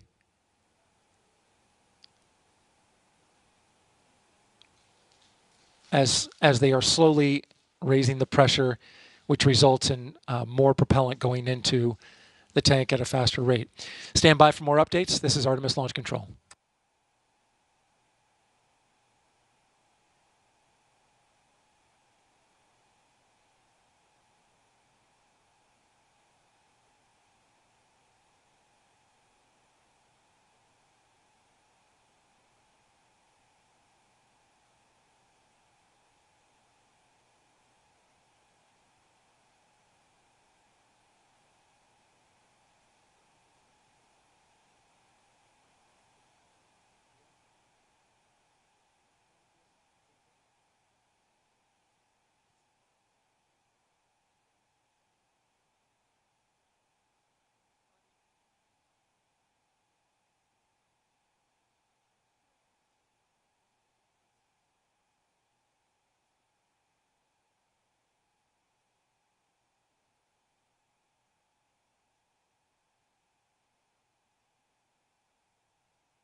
Update on the fill rate. We are currently in the pressure required for fast fill operation.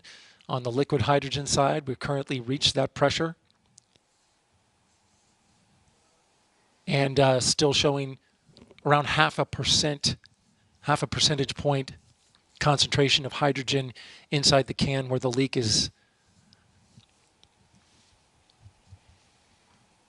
Again, we are fully in fast fill on the liquid hydrogen side with just a very the can.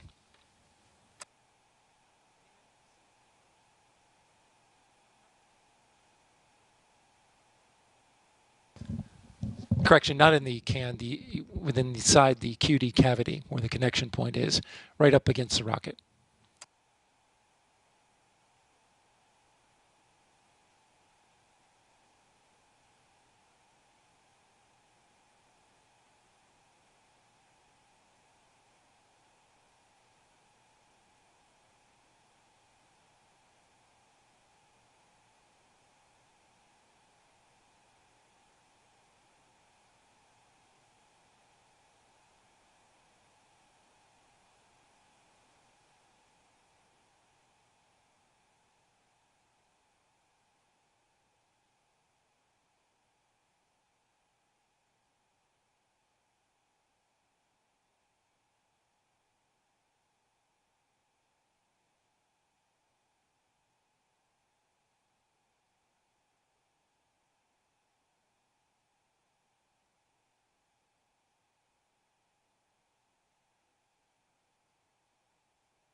Okay, the launch team just updating the launch director on a plan to proceed to the next milestone, which is the kick start bleed, the engine bleed kick start with the liquid hydrogen.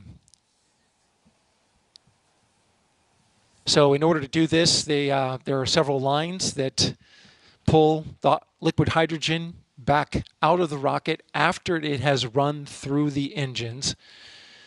They want to make sure that they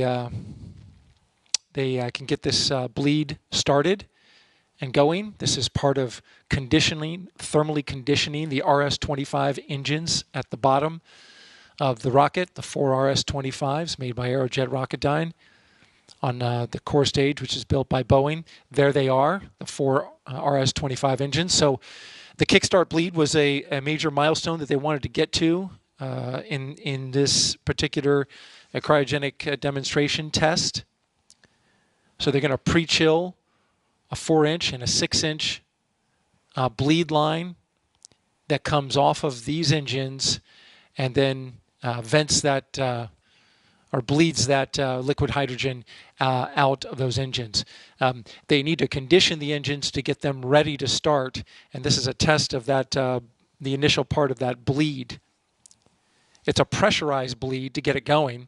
They close the vent, the liquid hydrogen vent, the gaseous hydrogen at that point when it's venting out. They close that vent to pressurize it, and then a small amount of liquid hydrogen is then bled through all 4 of those engines. Currently, they're managing a very small leak. Stand by.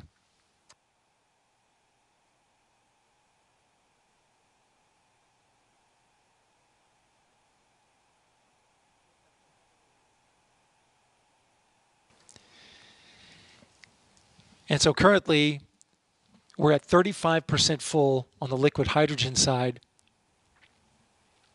and they are monitoring a leak that is less than 1%. So engineers and safety, they're comfortable with that.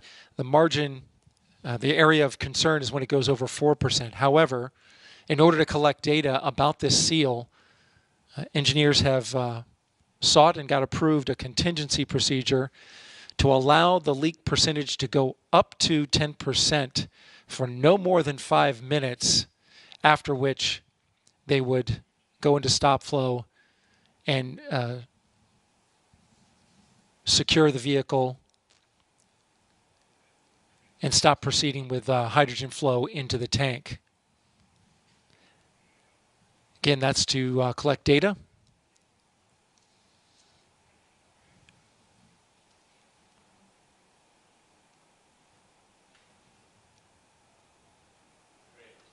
Okay.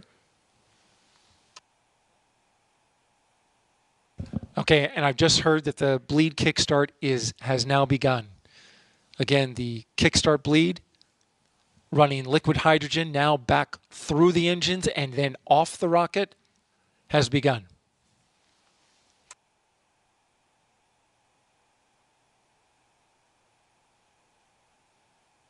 Over on the liquid oxygen side, they have reached 98%. They have transitioned from fast fill to topping.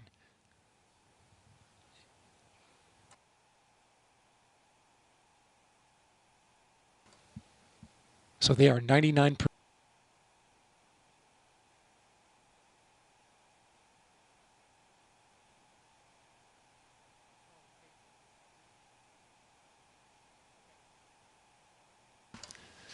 Okay, we're programming note. If you're watching us on NASA TV, the public channel, we're going to be transitioning back to coverage of the Soyuz mission to the International Space Station. We are going to go into live coverage of the docking, and we will be continuing our coverage, as you can see on the bottom of your screen, on the YouTube channel at youtube.com/NASA-Gov-video. Again, we will continue coverage there, but in the meantime, our NASA public channel will pick back up with coverage of the Soyuz mission to the International Space Station. This is Artemis Launch Control.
Okay, the engine bleed kickstart is going on the LH2 side, the liquid hydrogen side. The leak is tracking with the increase in pressure. The vent valve on the hydrogen tank was closed, increasing the pressure on the tank so that they can get that bleed flowing through there. And so we're up over 1% now on the leak rate. But the engine kickstart bleed is continuing nominally.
Just a few minutes to go on the engine kickstart bleed on the LH2 side. Just about to reach the max pressure on the kickstart. Leak is up over 3%. It topped out at 3.4%. It's tracking with increase in pressure. But the kickstart bleed is now at the point where the valves are cycling the pressure, meaning it's got it at right about the right pressure for this particular engine kickstart bleed.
Okay, the kickstart engine bleed is now complete. Again, the kickstart engine bleed for the liquid hydrogen side is now complete. And so the team transitions to the vented bleed at this point and starts filling the rest of the tank. So the pressure now drops a bit, and they continue filling the tank. Again, kickstart bleed is complete, and they're moving to continue filling the tank. Vent line is now back open.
12:42 p.m. Eastern Time. You're looking at a live picture of the SLS rocket on launch pad 39B. I'm Daryl Nail with NASA Communications. We have an update now. The launch team discussing where to go from here. As you can see on your screen, we've been tracking the progress of tanking the core stage of the SLS rocket.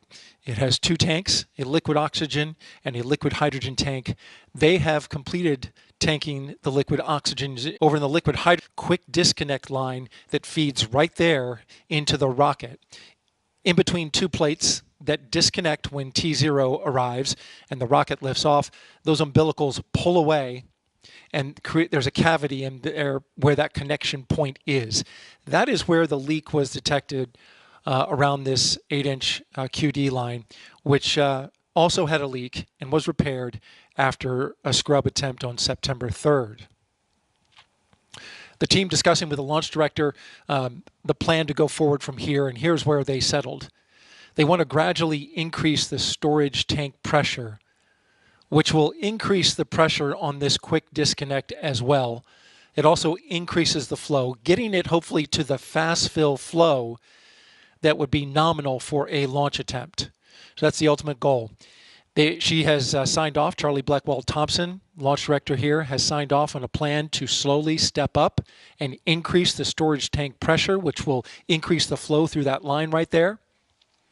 And as that flow increases, they want to keep track, I should say, of the leak at that QD interface. Right now, it has been tracking well with increases and decreases in pressure. They have been able to manage it quite well. It reached a maximum of 3.5% when they did the kickstart bleed, which raised the pressure on the tank as they vented liquid hydrogen through the engines to pre-chill them for what would be a startup of those engines. This is something that they're testing today and a test objective with this cryogenic demonstration. They flowed that through there, and then they ended the kickstart bleed, and now they're on a vented bleed. The conversation about whether to go forward after they reach replenish on the hydrogen side came to an agreement between the launch director and her launch team to go ahead and stop at replenish and then discuss whether they want to take the next step, which would be to move forward with a pre-press test. This is yet another test objective for the demonstration today, and that's the pressurization of the tank to get a high flow bleed going, which puts it in the condition to start up. They're going to pause at that point once they reach replenish and decide whether or not to move forward. But right now they want to see how this leak tracks with an increase in pressure at the storage tank. So that's where we're at right now. Launch team is in agreement. They want, launch director wants the liquid hydrogen team to keep a close eye on this leak, as they have been. And if it gets to a point where it goes over 4% for more than 5 minutes, the team has been advised to stop flowing propellant through that line.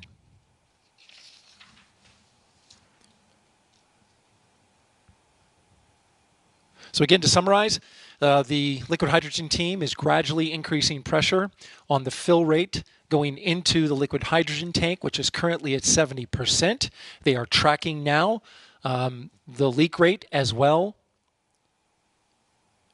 And the plan is to keep going as long as that leak holds at a steady rate all the way up to replenish, which is at the 99%, 100% mark.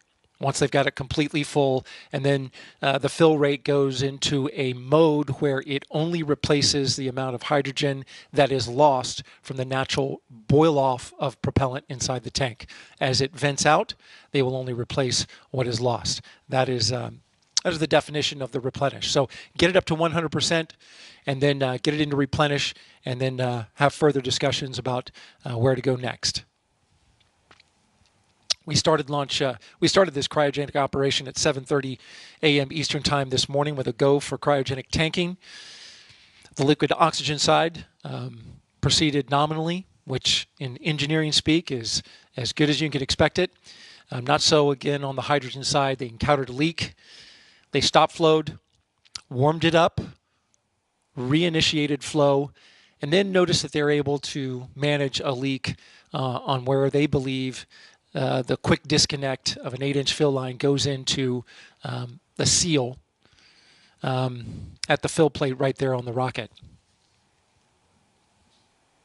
And that's our update for now. This is Artemis Launch Control.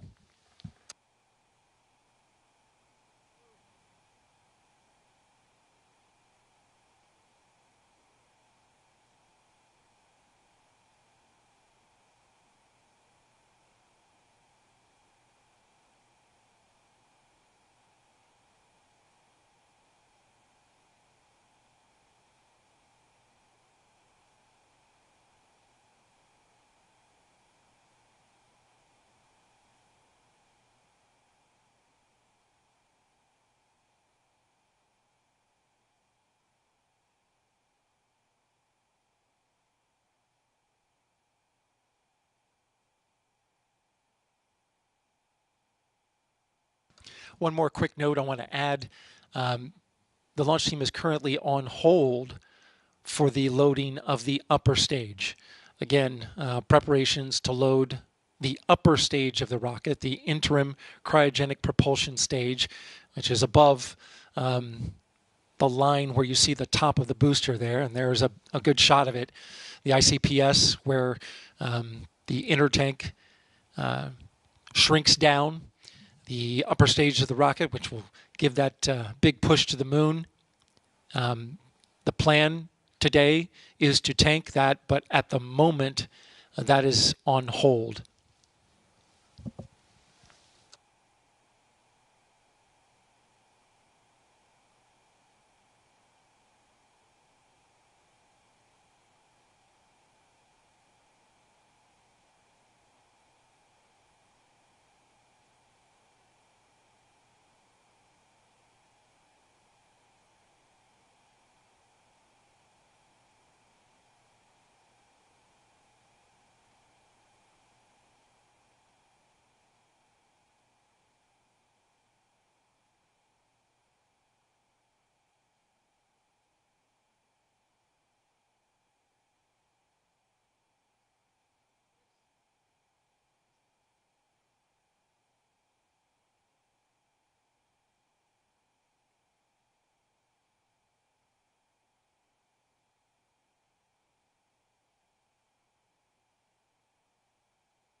5 minutes past 1 p.m. Eastern Time here at the Kennedy Space Center in Florida.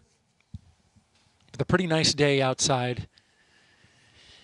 We are currently in hour 5, or hour 6, I should say. It was 5.5 hours into the cryogenic demonstration test for Artemis 1. You're looking at the bottom of the Space Launch System rocket, its 2 boosters and core stage.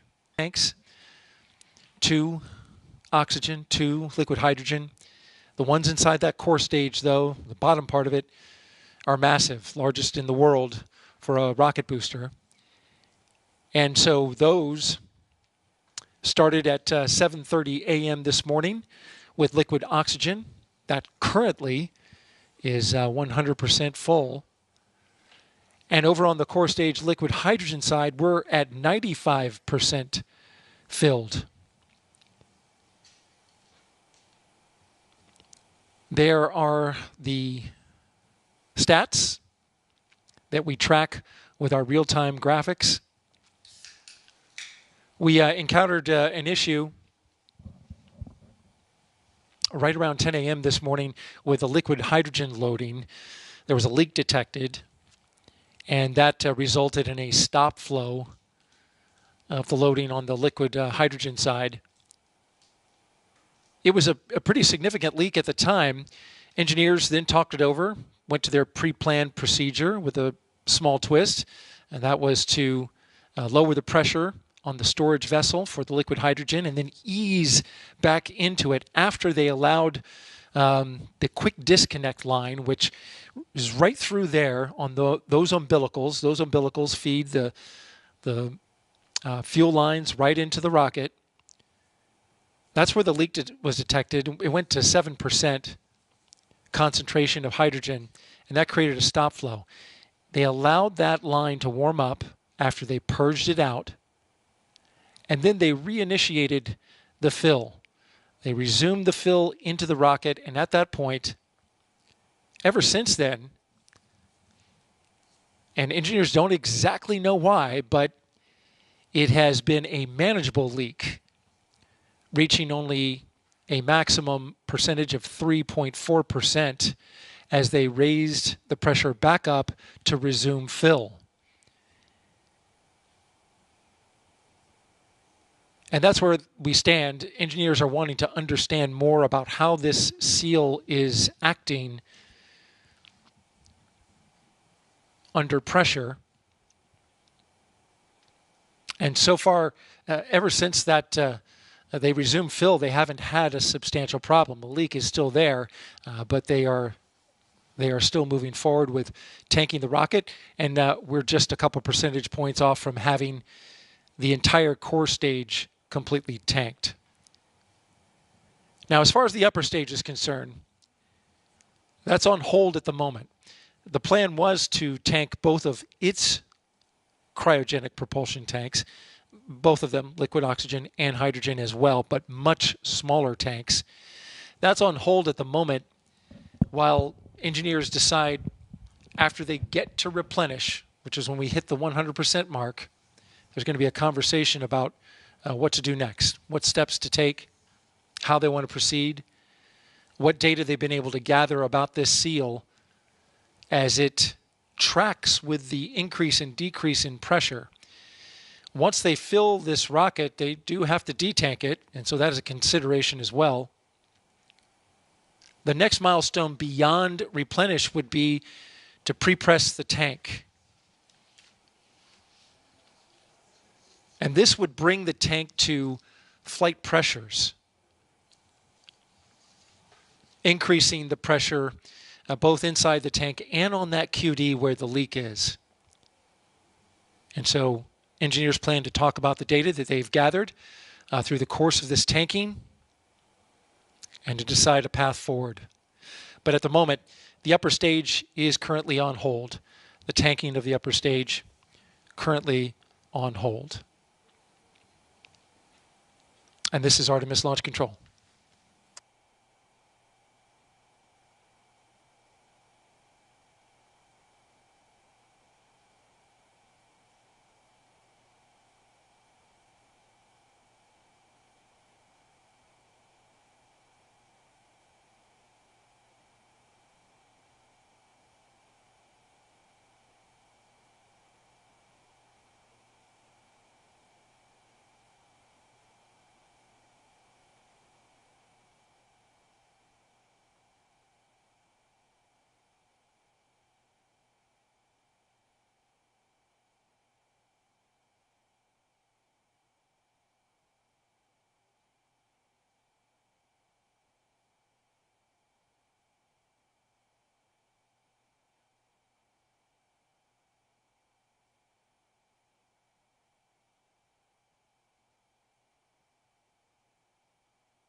quick update for you. We just reached replenish on the hydrogen tank in the core stage.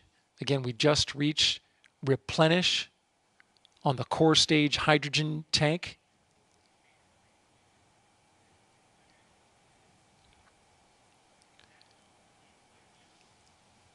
So this means fast fill is complete. I'm listening to the team now. Fast fill is complete, and they've gone into replenish, which this is a mode where the valves are only opened enough to fill what is lost from boil off inside the tank, the boil off of the minus 423 degree liquid hydrogen.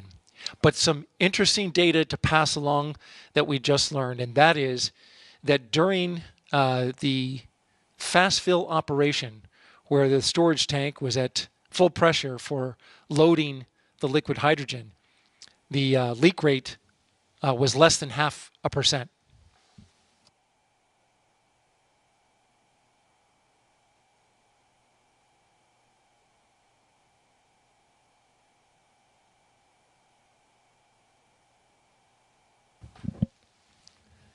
So right around 0.5% leak rate, which is very manageable for the team here, but also at the moment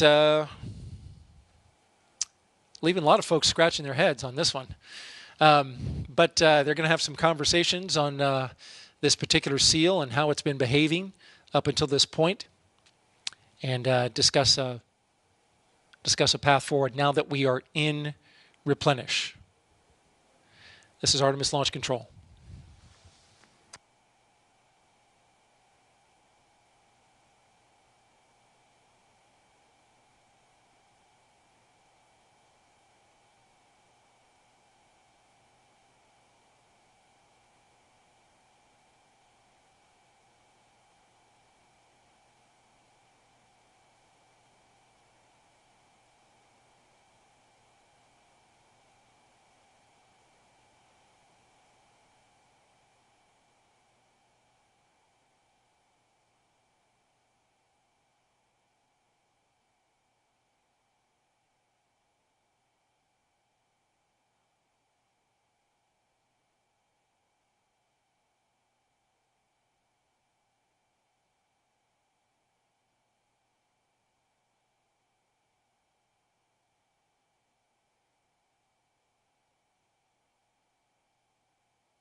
Welcome back to the Kennedy Space Center for those watching on NASA's public television channel.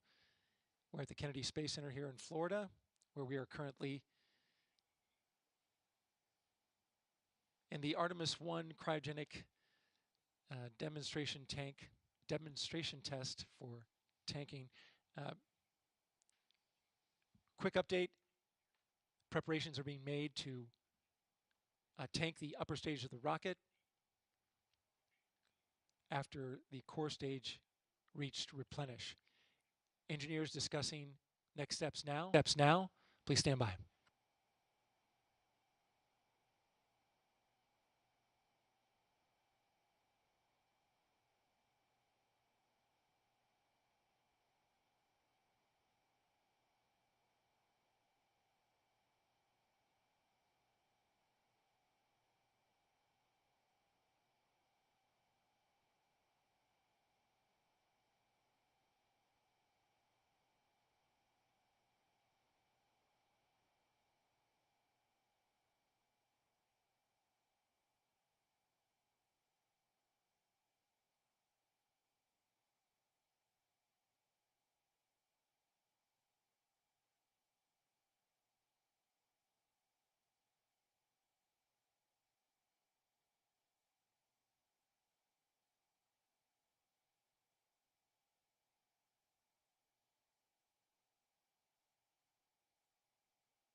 This is Artemis Launch Control here at Launch Complex 39B. You're looking live at the Space Launch System rocket.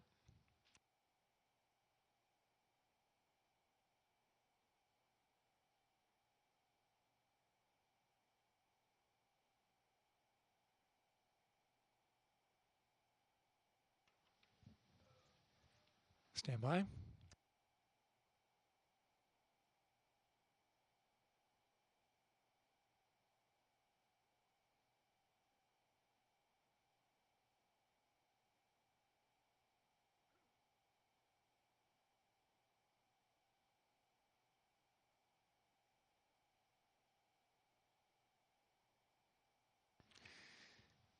Okay, we're getting some good news from the liquid hydrogen team in regards to the leak that they were looking at early on in this operation and loading the core stage.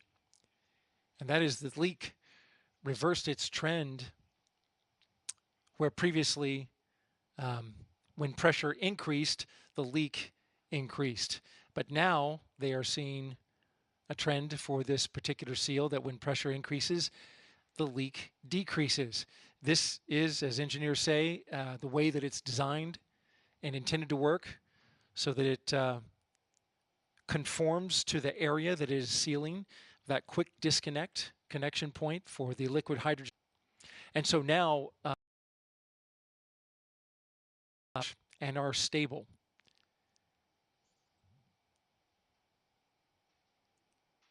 Next up is loading the upper stage of the rocket, and right now teams are conditioning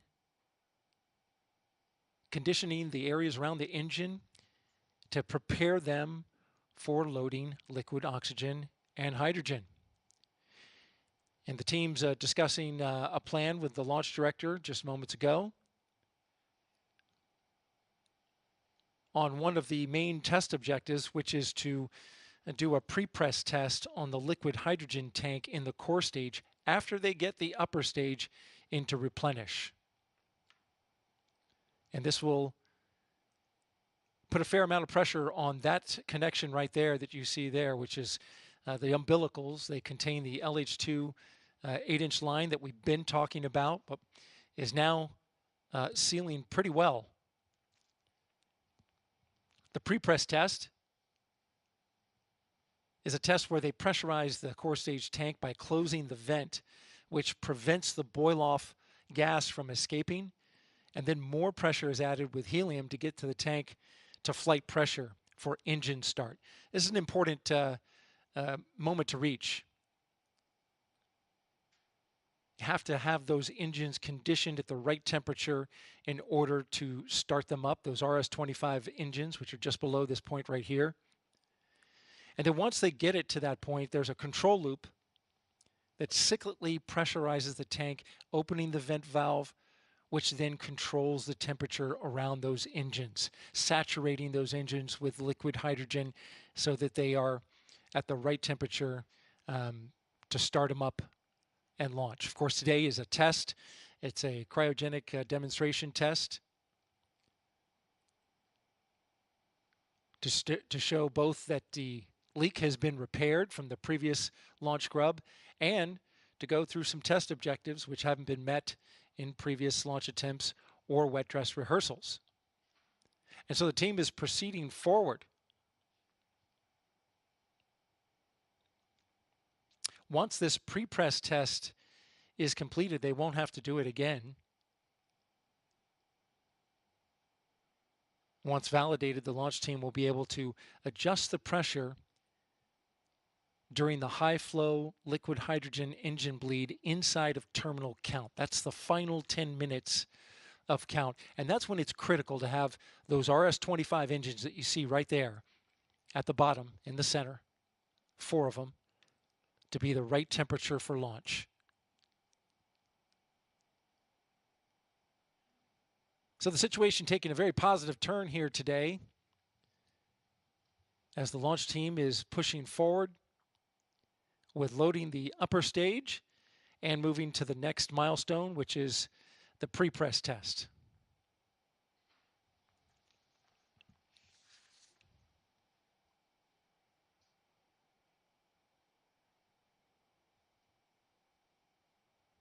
Those RS-25 engines that you're looking at right there, they are known as staged combustion cycle engines. They burn liquid hydrogen and liquid oxygen propellants at a very high pressure. At full throttle, the 4 engines will give SLS about 2 million of its 8.8 million pounds of maximum thrust. Those SLS engines start in a staggered fashion. First engine 1, then engine 3, then engine 4, and then engine 2. And they start up approximately 6 seconds before booster ignition. And during ascent, those engines can gimbal or pivoted to direct the thrust and steer the rocket. To learn more about the Artemis 1 mission and the SLS, and go to our website at nasa.gov/Artemis. Again, the website is nasa.gov/Artemis. This is Artemis Launch Control.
The launch team just gave the go for loading the upper stage with liquid oxygen and liquid hydrogen.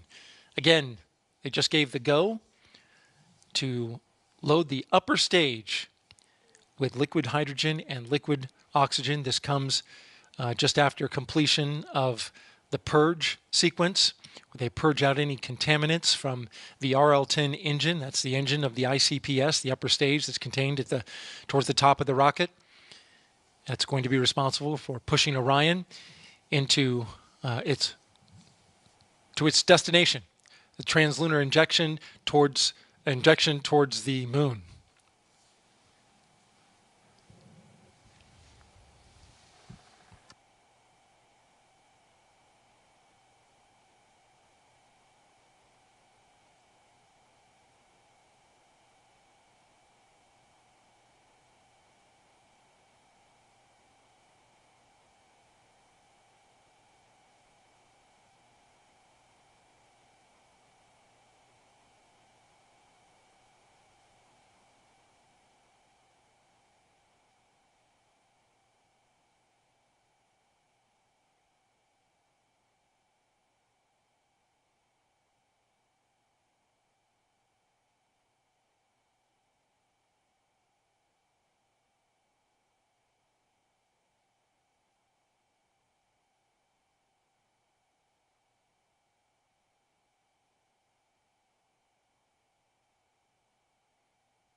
The LH2 main propulsion system chill down is in work.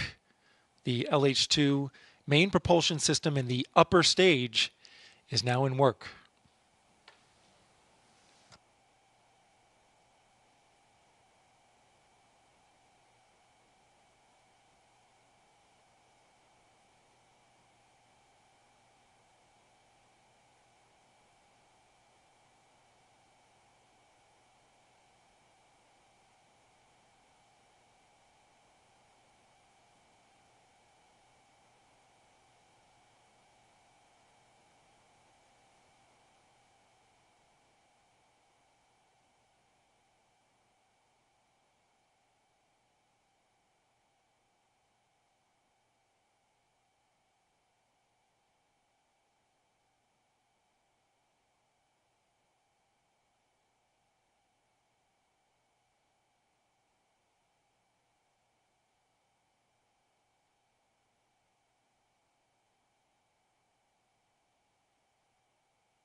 You're looking live at the Space Launch System rocket here at the Kennedy Space Center in Florida at Launch Complex 39B. Atop is the Orion spacecraft. We are currently in the midst of the Artemis 1 cryogenic demonstration test, and so far, so good. We've got the first stage completely tanked and in replenish. It's in a stable mode. That was a good operation and some good engineering that we observed as they tanked this rocket. The liquid hydrogen was tanked completely without any issue. The liquid hydrogen showed a leak, but then that leak managed to get to a point where engineers were able to manage it a lot better. It's reduced now. It's reversed its trend of increasing when pressure increases. And so now that leak is something that they have behind them at the moment. And so now they're proceeding on with the chilling down of the main propulsion systems in the upper stage. And we just got a note that the liquid oxygen is now in fast fill for the interim cryogenic propulsion stage. That's the upper stage of the rocket that you see right there.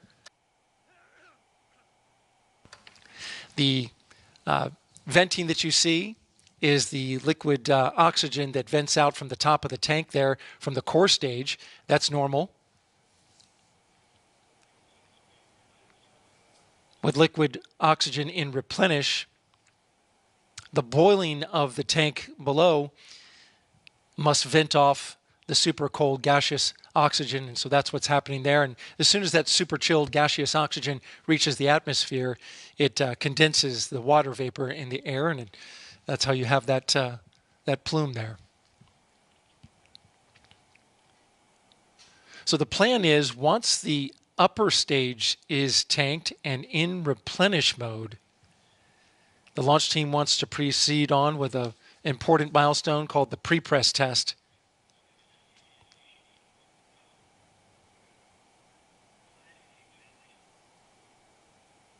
Stand by.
A quick update from the launch team. The team reporting that they lost boot containment on the ICPS LH2 QD boot. That's the interim cryogenic propulsion stage, the upper stage. Quick disconnect that feeds the liquid hydrogen into the upper stage vehicle. This is something they've seen before. They went straight to their pre-plan. They're working that now. Not going to discuss this on the anomaly net. It's something that they expected, they've seen before, and they've got a pre-plan that they're going to work to get containment. Again, lost boot containment, which is the air that's contained inside the boot where that hydrogen quick disconnect goes into the ICPS. They got a pre-plan and they're working that.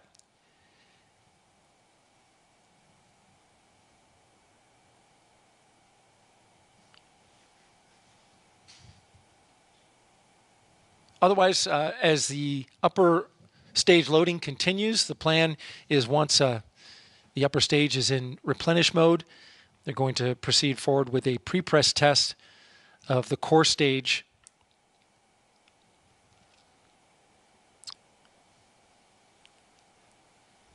That pre-press test is pressurizing the tank by closing the vent on the liquid hydrogen side to prevent the boil-off gas from escaping. And then they're going to get the engines into a high-flow bleed. And that high-flow bleed is important because it's triggered inside of terminal count when it's critical for the RS-25 engines to be the right temperature for launch. So that pre-press test is still ahead of the team, something they're looking forward to. It's a big milestone here and one of the main test objectives of the day.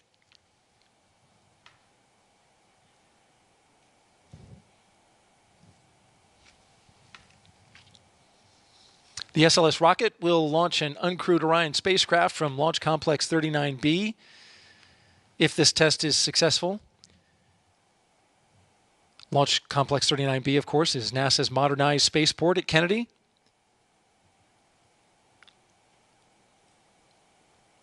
Once this rocket does launch, the Orion spacecraft will be sent into orbit around the Earth.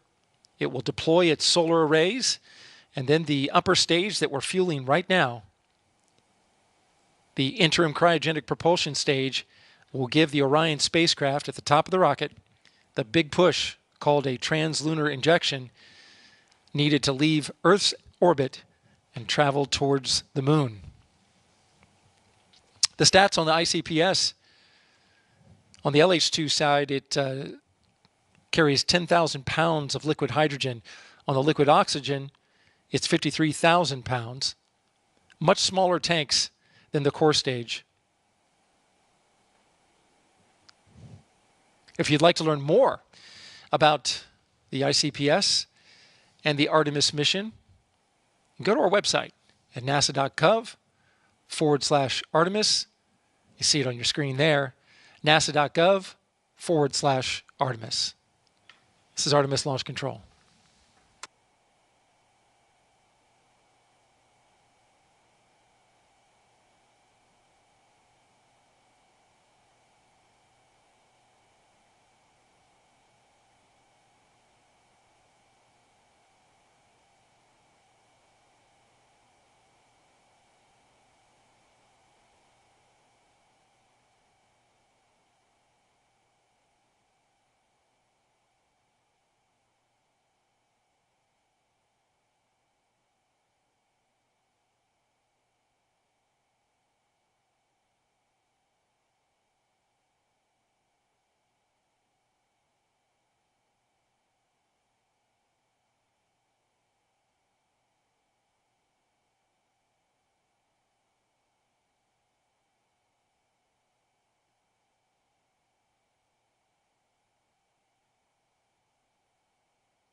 We are currently in fast fill for liquid hydrogen and liquid oxygen on the upper stage of the Space Launch System rocket. Again, we are currently in fast fill for both tanks in the upper stage of the rocket. Good looking shot right there, looking down on the rocket. The ICPS is connected to the Orion spacecraft right there at the top of the rocket.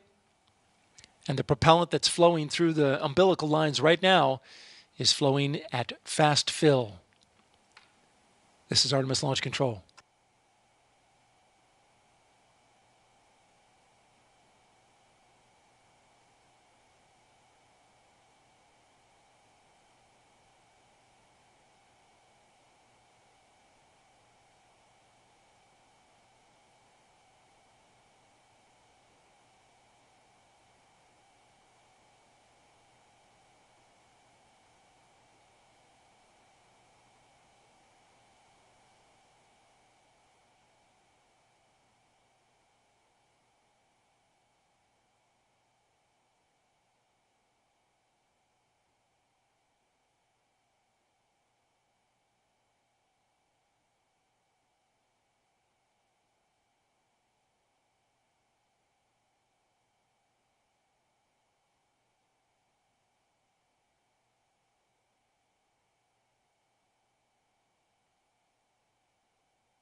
quick update on the cryo loading for the upper stage. We are still in fast fill for both LH2 and liquid oxygen. Again, we are in fast fill for both tanks in the upper stage of the Space Launch System. We got about 20 minutes left, it looks like, for upper stage loading. And then the team will look at starting the next milestone, which is the pre-press test of the core stage.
Top of the hour, 3 p.m. Eastern Time, as you look at the top of the rocket, the Space Launch System at Launch Complex 39B. We're currently in the midst of a test to demonstrate the cryogenic loading of the world's most powerful rocket, the Space Launch System, the moon rocket that you see right there.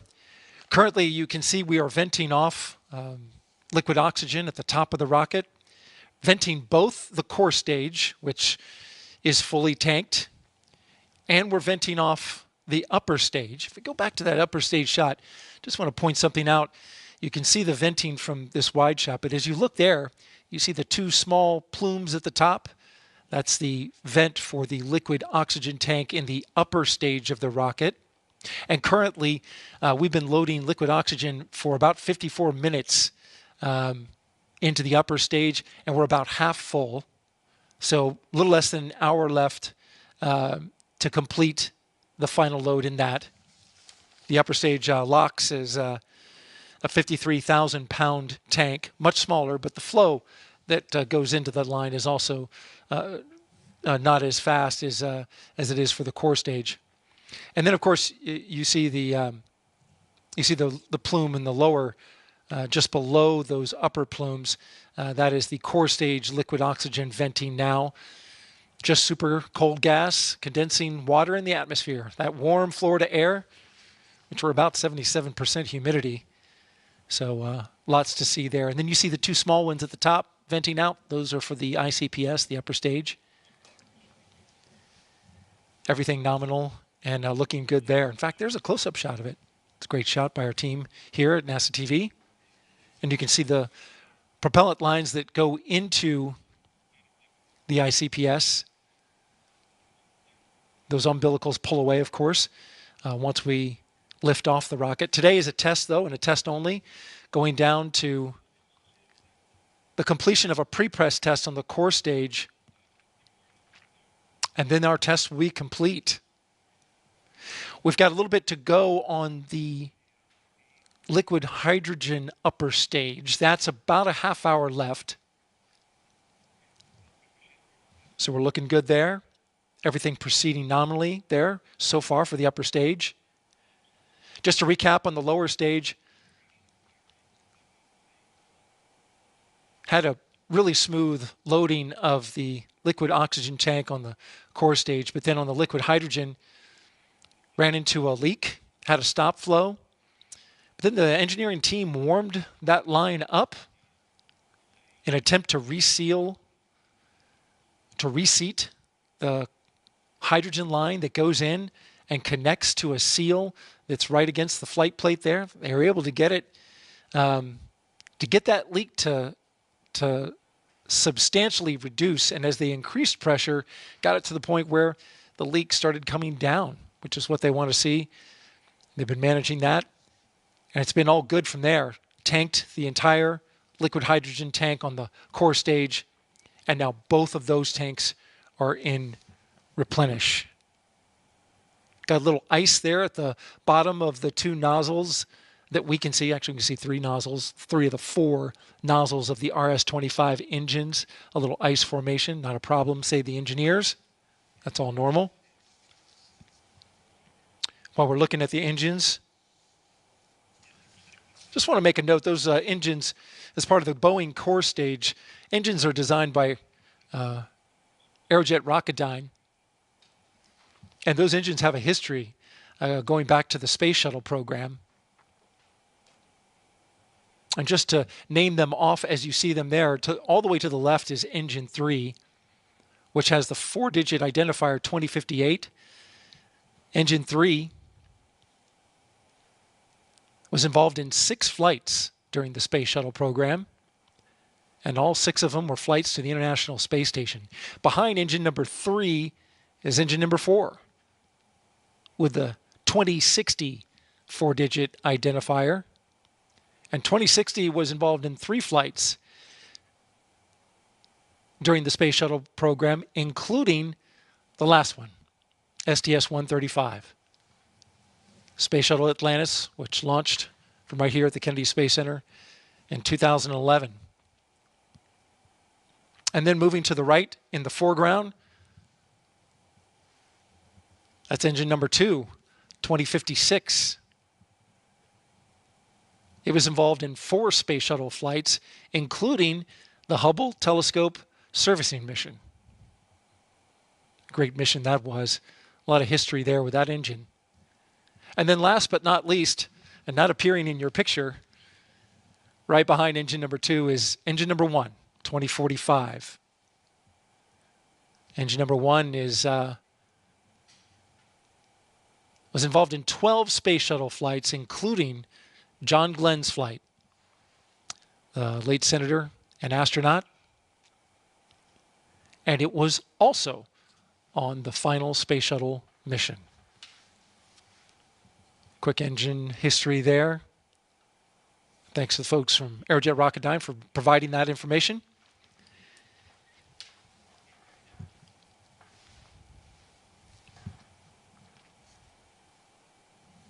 Weather turned out to be good for today. Really good day for tanking. Had some storms offshore, but those were of no consequence to the loading operation. They moved right past that.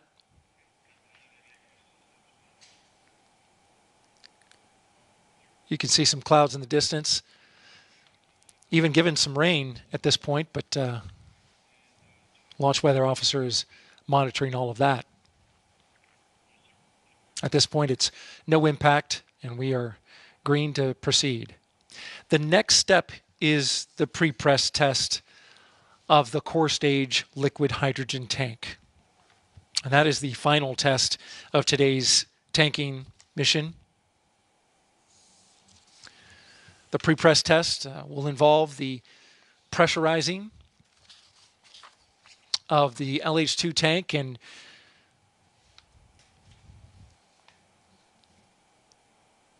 bringing it up to flight levels. So what this pre-press does is it mimics what happens to the LH tank in terminal count. They'll close the fill and drain valve. They'll terminate replenish. Pressurize that tank to flight levels, and then do a high flow bleed check. This high flow bleed will flow liquid hydrogen through those engines at the bottom to get them in the proper thermal condition for launch. Get them at the right temperature before they start flowing minus 423 degree Fahrenheit liquid hydrogen through there, along with liquid oxygen at minus 297. And when they combust, it'll be fast moving water vapor that'll come out there, totaling about 2 million pounds of thrust. That's during launch. But the pre-press test, which is coming up, which will be a one-time test only,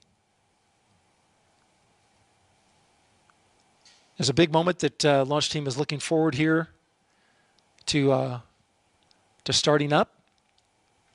It runs about an hour. Of course, we'll be tracking all the milestones along the way.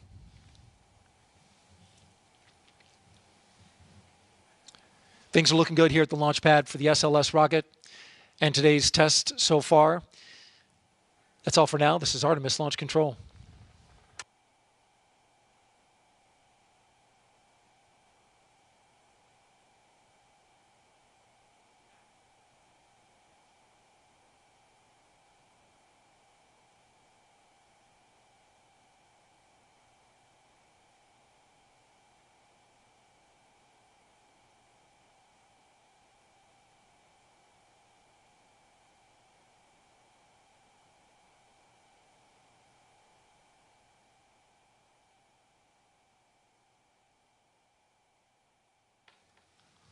When this rocket is ready for launch, it will be the first in a series of increasingly complex missions.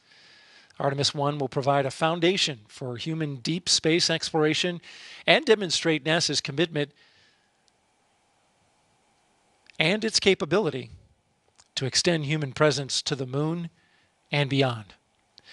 To learn more about the Artemis 1 mission and the Space Launch System, go to our website, nasa.gov/Artemis-Roman numeral 1.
We are currently in topping for the liquid hydrogen tank on the ICPS in the upper stage there.